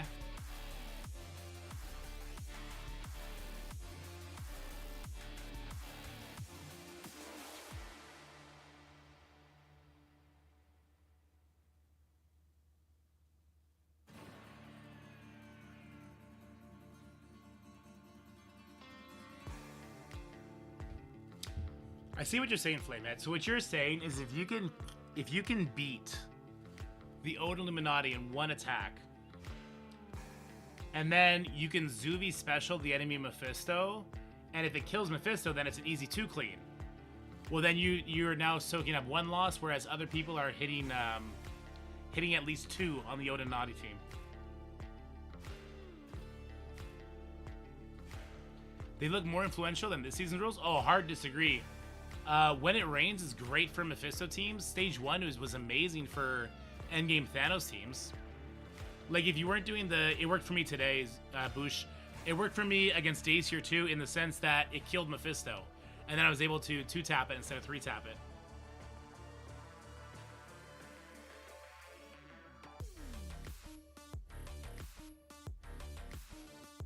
You're fine, Wapo.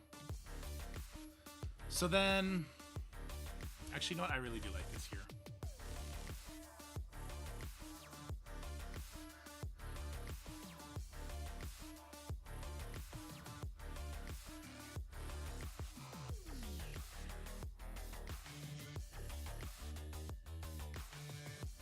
So maybe I keep this here then, and I welcome them to attempt to Black Knight it.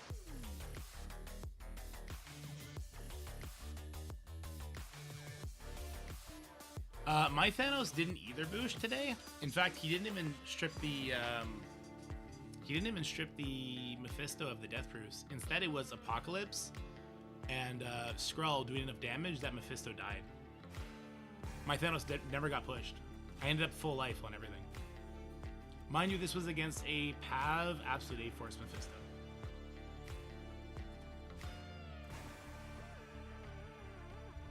Yeah, I mean, where you'll put teams will be switched up for sure.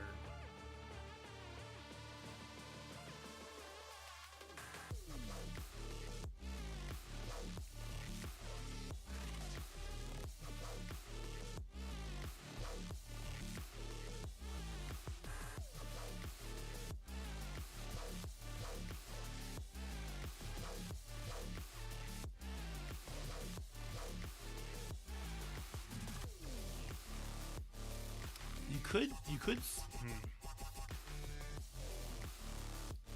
If you take Odin off of, so if people are moving Mephisto offense, and you put like Black Knight with Illuminati, then that's still gonna pull the Mephisto, right, for safety and for the one shot, and then you can put Odin somewhere else. I'm just not sure putting Odin anywhere else actually works, because I feel like as soon as Captain Britain's anti-speed bar is not in play, Immortal X-Men will just kill everything.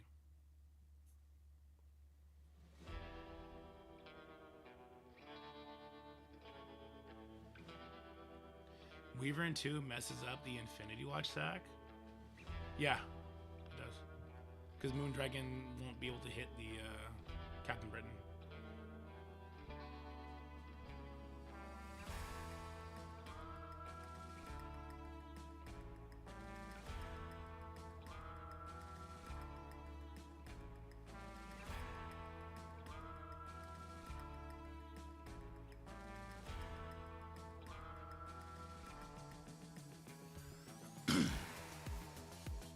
I feel like I'm getting baited to pull Mephisto off, though. I feel like the second I pull Mephisto off, I'm going to see it just fucking fail for me so hard. And the Mephisto team that everybody uses, it involves... So, Flame, how are you doing the Mephisto team, or are you doing Superior 6 Nightcrawler Mephisto? You might be doing that. Does that work against Pre-Taunt, Odin?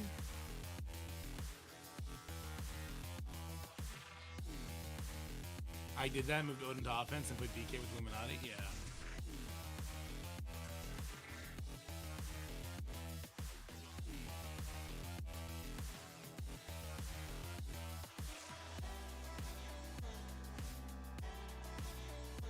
As we have a Superior 6 Mephisto or Night Stalker's Mephisto? Does Night Stalker's Mephisto beat Odin Illuminati if there's a pre-taunt? Do I miss it? I didn't actually play it for the last 3 days. But that doesn't mean I didn't enjoy the game. I do enjoy the game. I think there's a lot of things they need to do. PvP, players need to have more control over what the fuck is happening with PvP. And when you're pushing the various, like, gonzo things and stuff like that, there needs to be more gameplay switch-ups happening instead of just, like, kill 40 enemies. Okay, now the enemies have more life, and then chase down these 3 bosses down the lane, and okay, now these bosses have more. It needs to be more than just that. Right? The progression I think is really cool. The initial problem solving is really cool. But I think there still needs to be more. Yeah. If you get Sass, you can Mephisto Night Stalkers, because Mephisto will insta-give the Sasquatch. Is that right?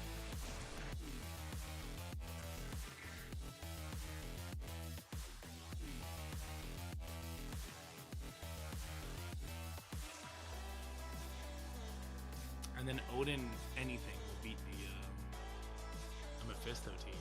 There's lots of teams with Odin that would beat the Mephisto team. Even if you do have Gory there.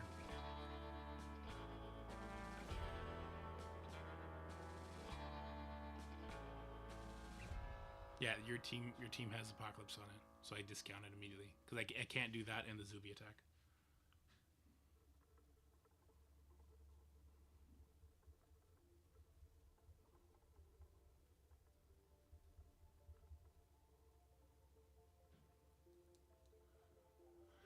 If what I did here worked, is it even worth shifting things around? Or do I do this until I lose with it?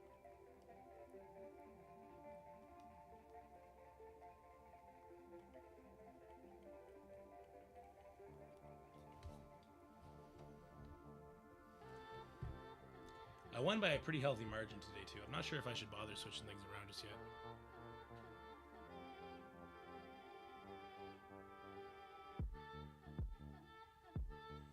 Oh, I definitely would not put Superior 6 with Mephisto. Yeah, no, I wouldn't. I need to stretch it more, for sure.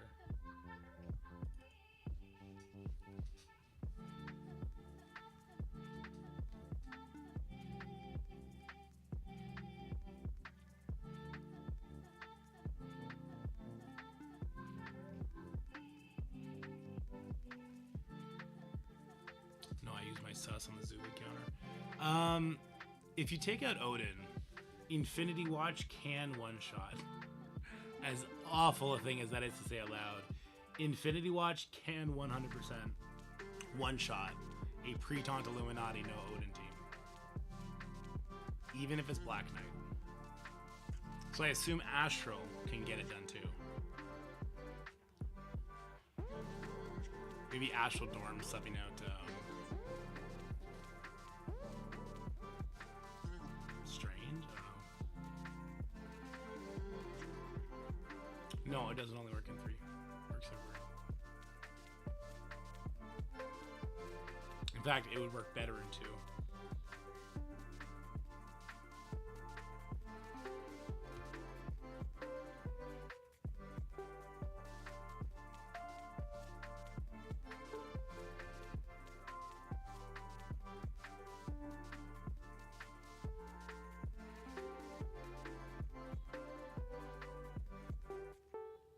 Sus, I use Superior 6. Oh, sorry, I use Sus on a Zuvi counter. Or are you talking to Wapo? You might be talking to Wapo.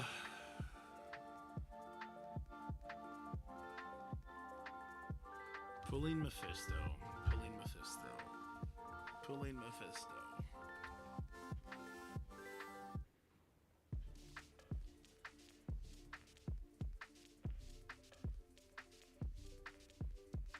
It's not about it killing Preton. It's about it pulls Apocalypse off.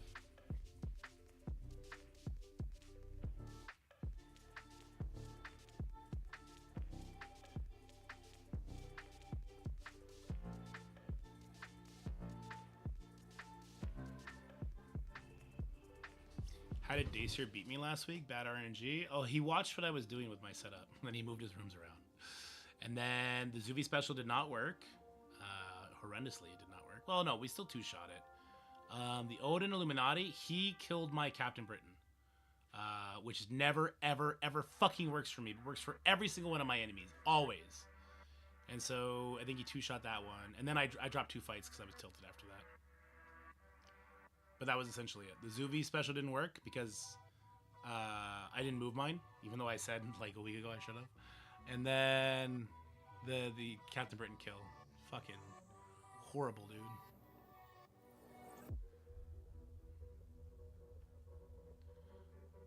Oh, you're just going for the Mephisto side. The thing is, if you use the Zuvi sack, you're probably looking at 2-shotting Mephisto teams as opposed to 3-shotting.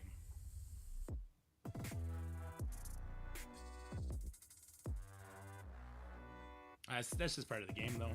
It is what it is. Material gets shared no matter what.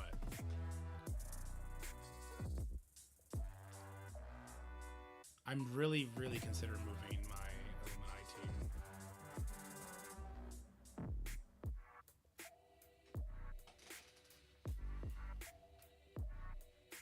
So there isn't a Mephisto counter to Preton? No, there is. There definitely is. It's a little bit trickier, but not super tricky.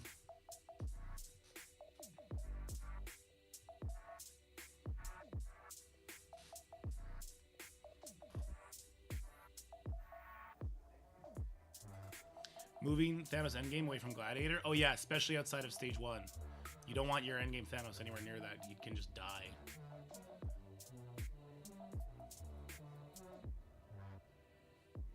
Thanks, Wabo.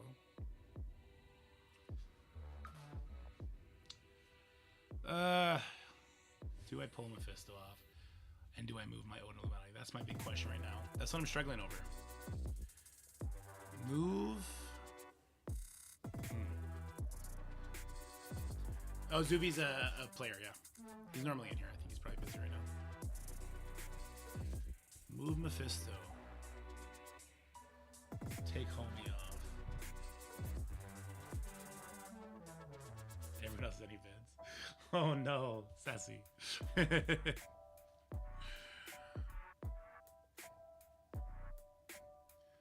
What would I throw on defense besides Mephisto?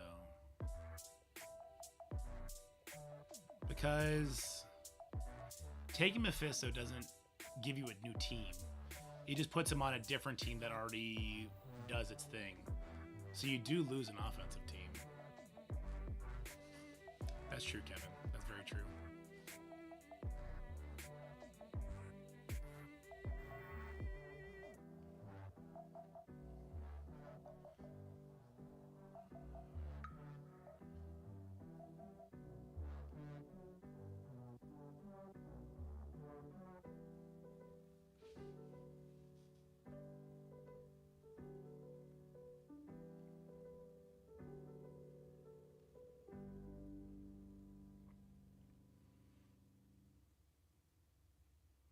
I still can't believe his Moondragon one-shot my Captain Britain from 80% life on an ISO attack while having Fortifier and Black Bolt.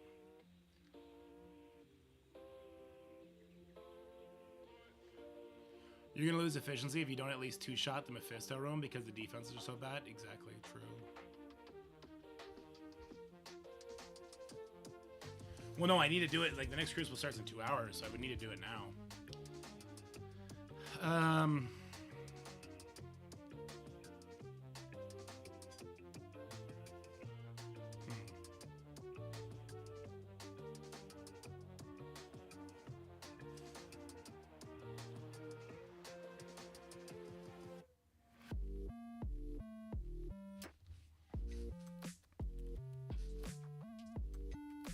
That's a risk with taking Mephisto off, but you could also lose if they are doing the Zuvi and one-shot your Mephisto. Yeah.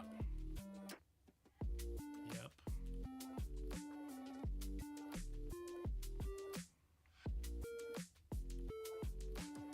Apparently somebody called me a crack in a recent video.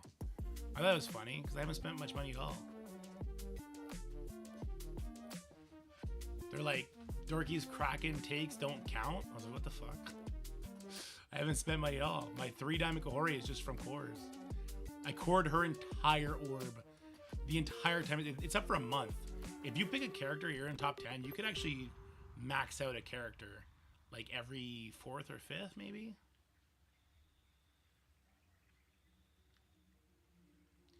Are there any Mephisto comps that Zuvi team does? Oh, there's a bunch outside of stage 1 it doesn't work on, Wapo. A bunch.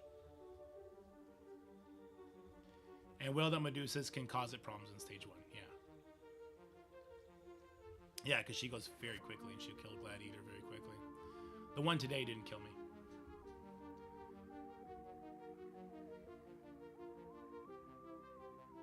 But even the one last time that killed me, Daciar's Wailed Out Medusa, I was still able to kill Mephisto and turn that into a 2-shot. You have a Kraken gun, but you're not Kraken? Okay, holy shit. I know you're trolling, but this is actually a common thing people say. When does a Kraken account stop being a Kraken account? The second 2 patches have passed and you don't have the 2 most recent teams completely maxed out, you're fucked. You're not a Kraken account anymore.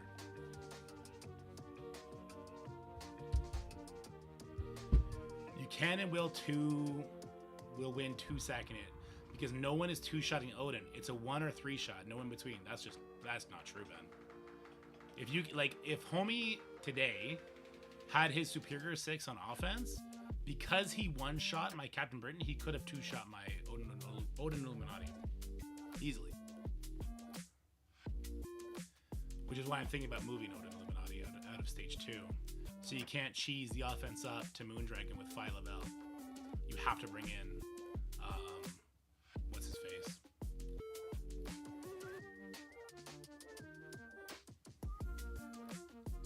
Yeah, it all depends on that first hit. If you kill Captain Britain or if you kill like Hank Pym, things change. But Ben is probably basing it on what he sees happen here, which is I never fucking killed the Captain Britain, so I always have to 3-shot it.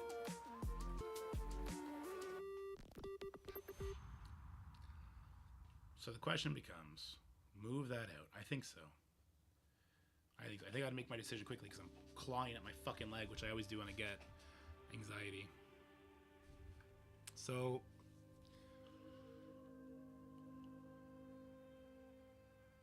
I kind of want to try the Mephisto team, but also I really don't.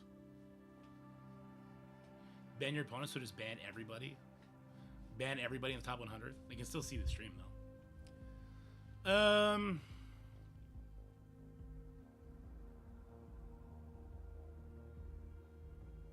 kind of want to try the Mephisto team just for content. kills the Zuvi special, though. So then I might as well throw that team back up. If I'm going to do that, then I might as well throw Annihilator Scroll back on defense. Throw Mephisto with Illuminati and say good luck to their Mephisto one-shots on O. That's another thing, I guess. I don't know how good or bad that is. Then you have no defense? Yeah. Well, no, I would leave Odin Illuminati up.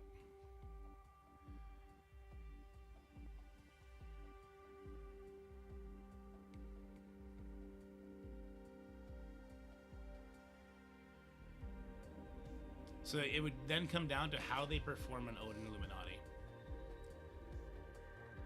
Because they're not going to trip on the Orcus team.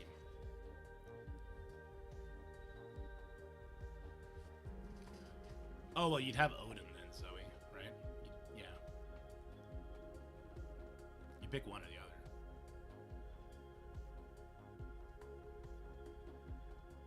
other. So...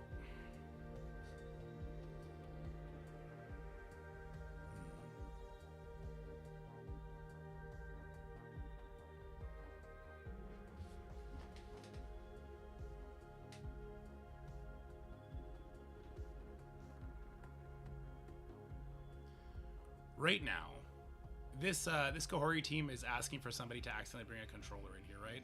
If you accidentally bring a controller in here or a weaker character, Kahoris can instantly push somebody, and then it's off to the races with Void Knight, offense up flip, and all that kind of bullshit. Stage 6 is a gimme. Stage 4, I mean, we kind of cross out the Kang option of it all with the Vulture there, but still very instantly beaten by like Immortal X-Men, right?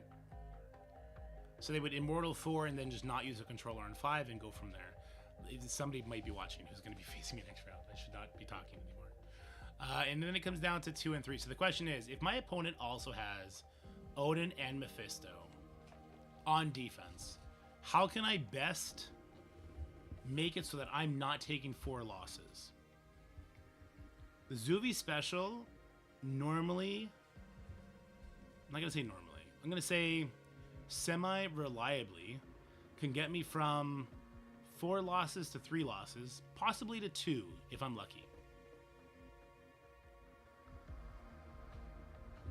Even to 1 if I get super lucky on the Odin Illuminati, right? If I get super lucky on the Odin Illuminati, it can get me all the way down.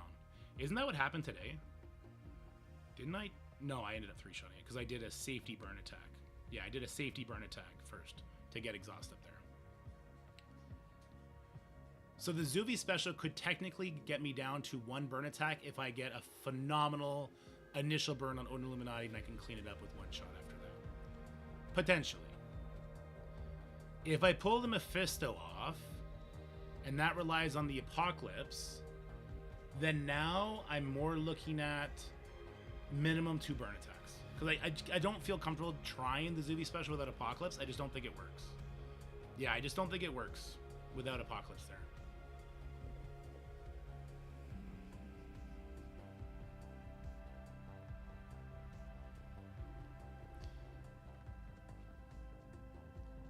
So... And I just don't... Okay, so the problem is I don't feel confident in the Mephisto one-shotting all Odin Illuminatis at all times.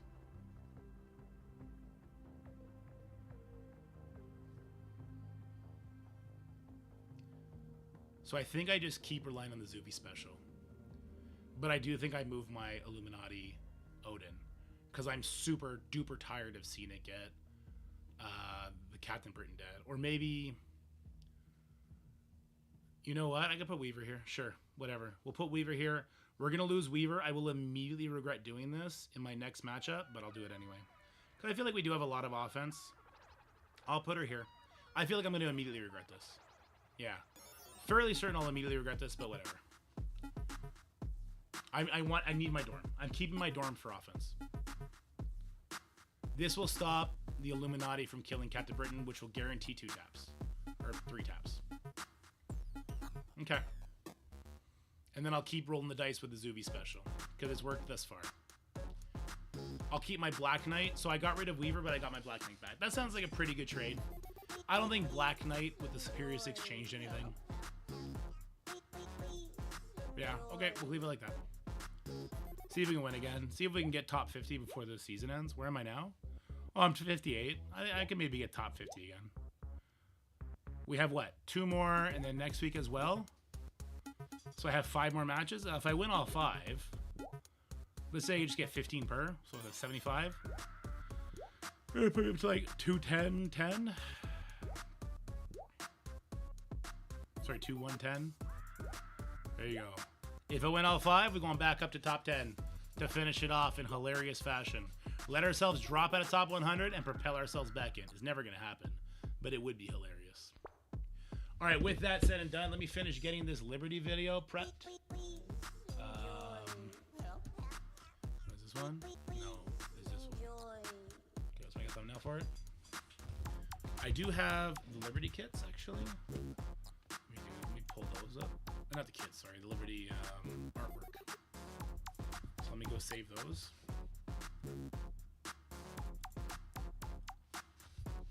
Is it here? No. Is it here? Yes. Okay. More options, download.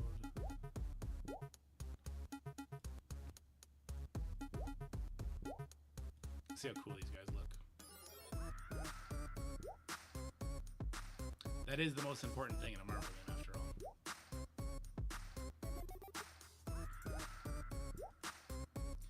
Might be a bad week to ignore CC then. Oh, are we in the same bracket, Jutsi? No, we're not.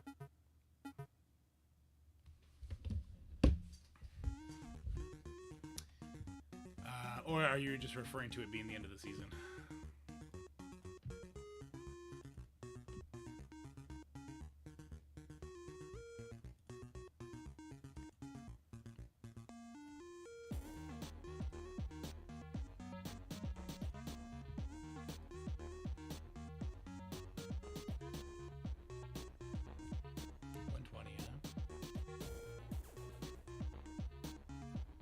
Maybe I go get lunch and then I start pulling Marvel Mystic Mayhem content out of my my vlogs or whatever, VODs, so I can work on that. All right, Liberty is cracked.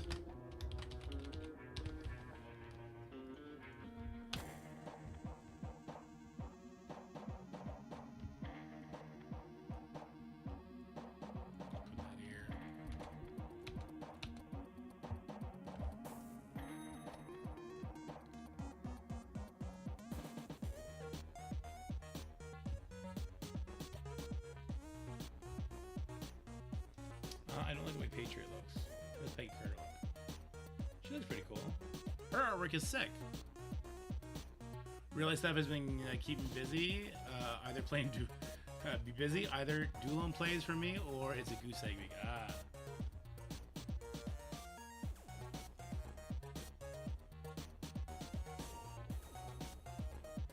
That's a really cool picture. Holy shit. That's a really cool picture. What was the other one? It was Peggy, Patriot, and Falcon, right?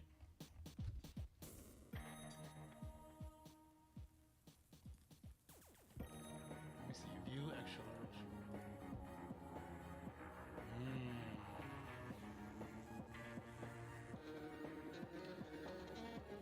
I don't know who's more impactful between the two. It might be Peggy's out of turn damage, or it might be his speed stuff.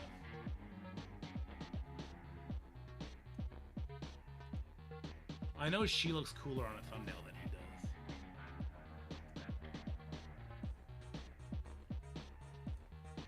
I feel like she looks way cooler on the thumbnail. What do you guys think?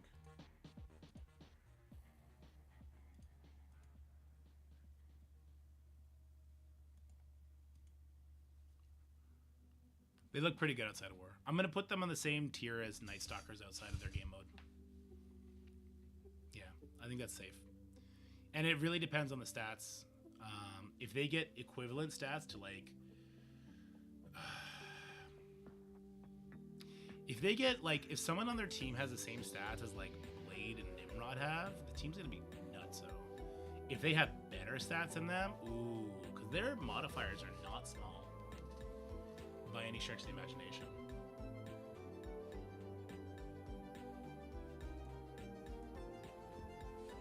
Yeah, generator. What are we gonna do here? Marvel War. I gotta be careful to never open up this on stream again, because people do porn in this shit. AI porn is so weird on this, and it randomly shares what other people do. Anyway, you can never do that again. This was a huge gamble.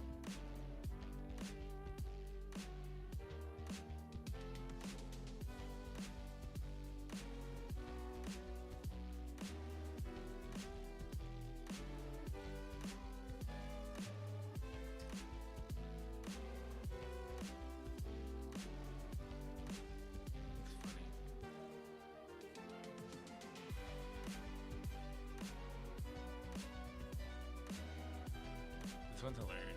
Spider-Man, Iron Man, Hulk block form, whatever the fuck this guy's supposed to be. Captain America, another Captain America, Spider-Man, Doctor Strange version. Is that what this is? Fucking AI goes wild, dude. AI is wild. Marvel War. God damn it. Fucking Yahoo took over again. That's why McAfee does it all the time. Default browser, no search engine. Here it is. Make default.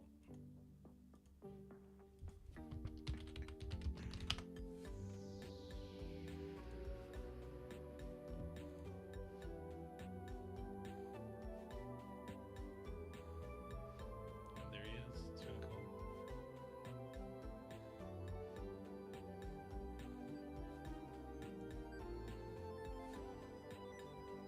And that's why AI is never going to take over. It doesn't make cool pictures like that.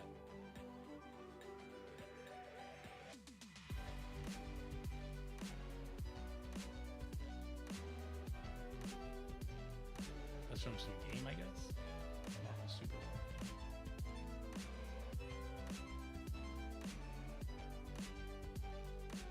Marvel Super Bowl again. This is straight up comic.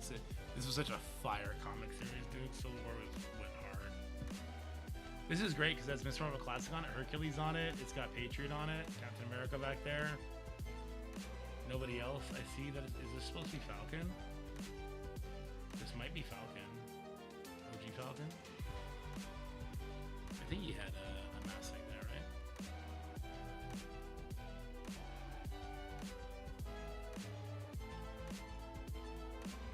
Except you see nothing. So it doesn't really matter.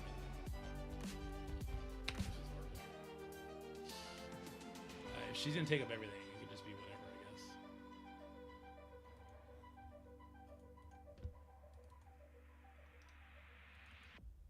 All that looking, nothing.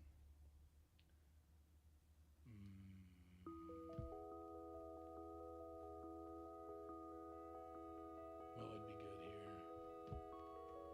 Just the blue lightning from Storm, maybe. There we go.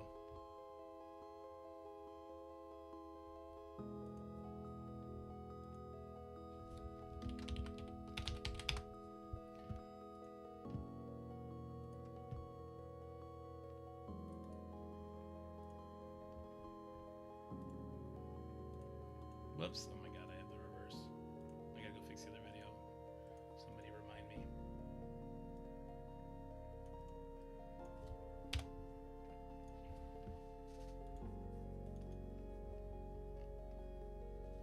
Okay, what do I call this one? We're gonna call this one Liberty Kits Deep Dive.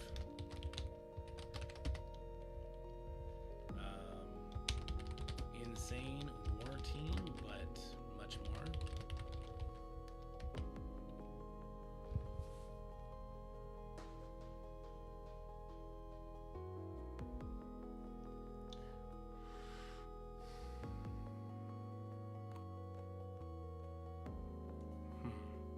What would I call that?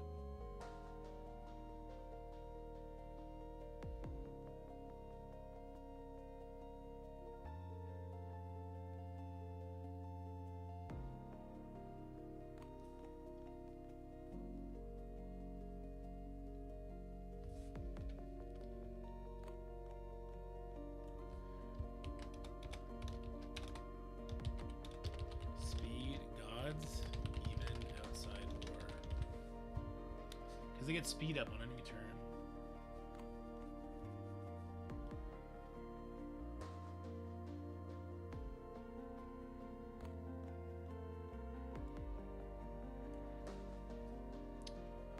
Verlaine message that they're kind of a lot like Night Stalkers. Another universal team. Universally good team.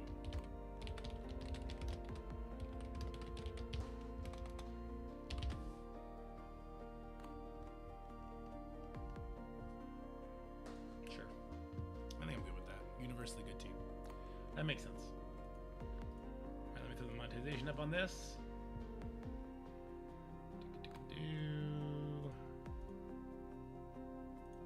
And then I think, guys, I might go get lunch. Maybe I'm gonna do a video about Marvel Mayhem. Marvel Mystic Mayhem is not gonna kill Marvel Strike Force. It's just not. I was talking with Scotty about this, and we both had the same sort of like the same realization that this is not as good as Marvel Strike Force. Yeah, I'm comfortable.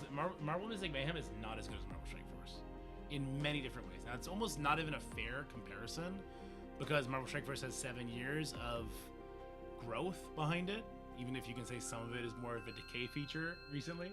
But Marvel Mystic Mayhem, as good as the combat can be, as interesting as it is, it fails to deliver insanely on the PvP front. It completely fails to show any kind of interesting PvP with the tools that you have built up along the way. The skill expression is not there. It's kind of like and I'm not saying they should get rid of those modes. I mean, I think they should make them a lot less meaningful.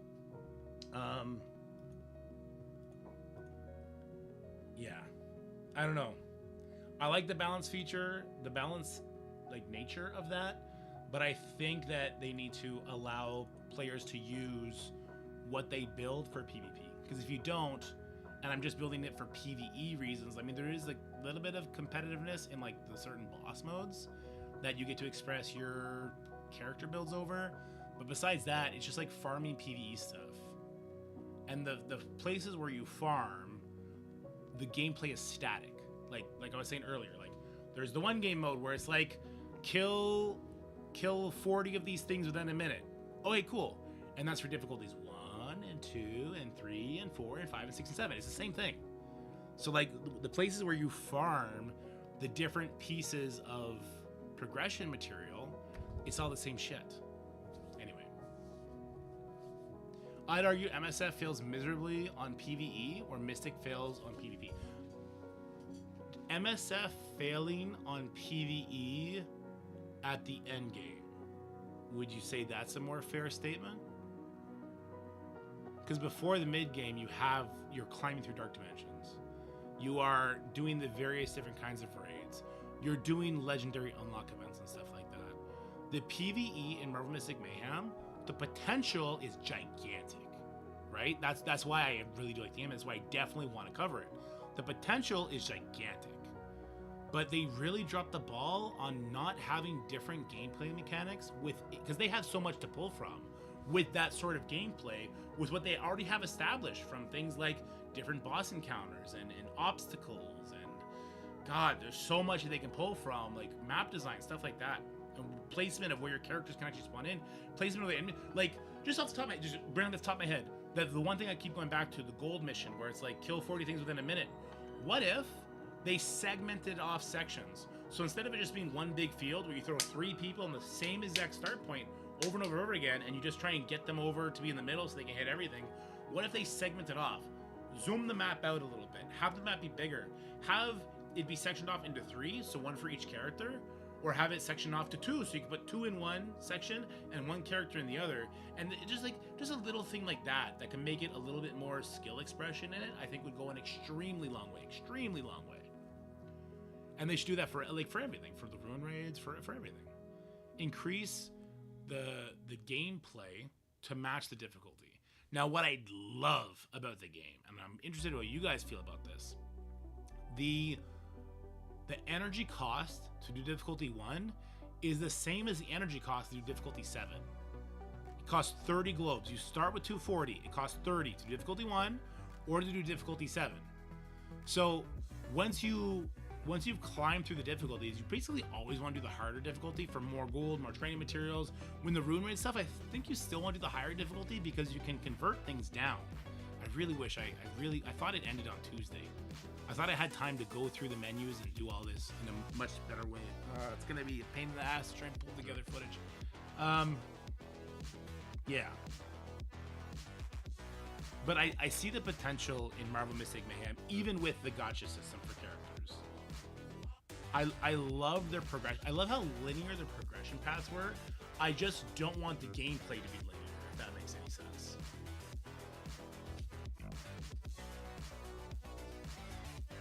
Anyway, I gotta pull all that stuff down. I should, yeah. I have like 4 more hours today. I should go do that today. And then we can put that video tomorrow. Marvel Mystic Mayhem, ups and downs.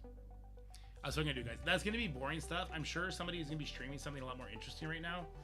The real T-Dub is on. Let's go raid T-Dub. I'll send you guys over to T-Dub. I'm gonna pull all that stuff down from Marvel Mystic Mayhem, and we'll go from there. I think we should also start playing other games on stream. Like 40, 50, 70, 80% of you guys leave when I do that. But I think just for like the growth of the channel, I want to make a YouTube channel where I can cover all kinds of like, you know, in meta games, whether that be like rage games, whether that be Marvel Rivals, whatever the case would be. I want to start covering all games because I think playing other games is fun. Hot take, right? You guys have a great day. Heading on over to T-Dub. Tell him I say what's up. Beautiful couch, beautiful home, beautiful dog. And I'll talk to you guys later. Bye for now, everybody. You guys on YouTube, the superior platform. You guys are the best. Have yourselves a wonderful day. Bye for now.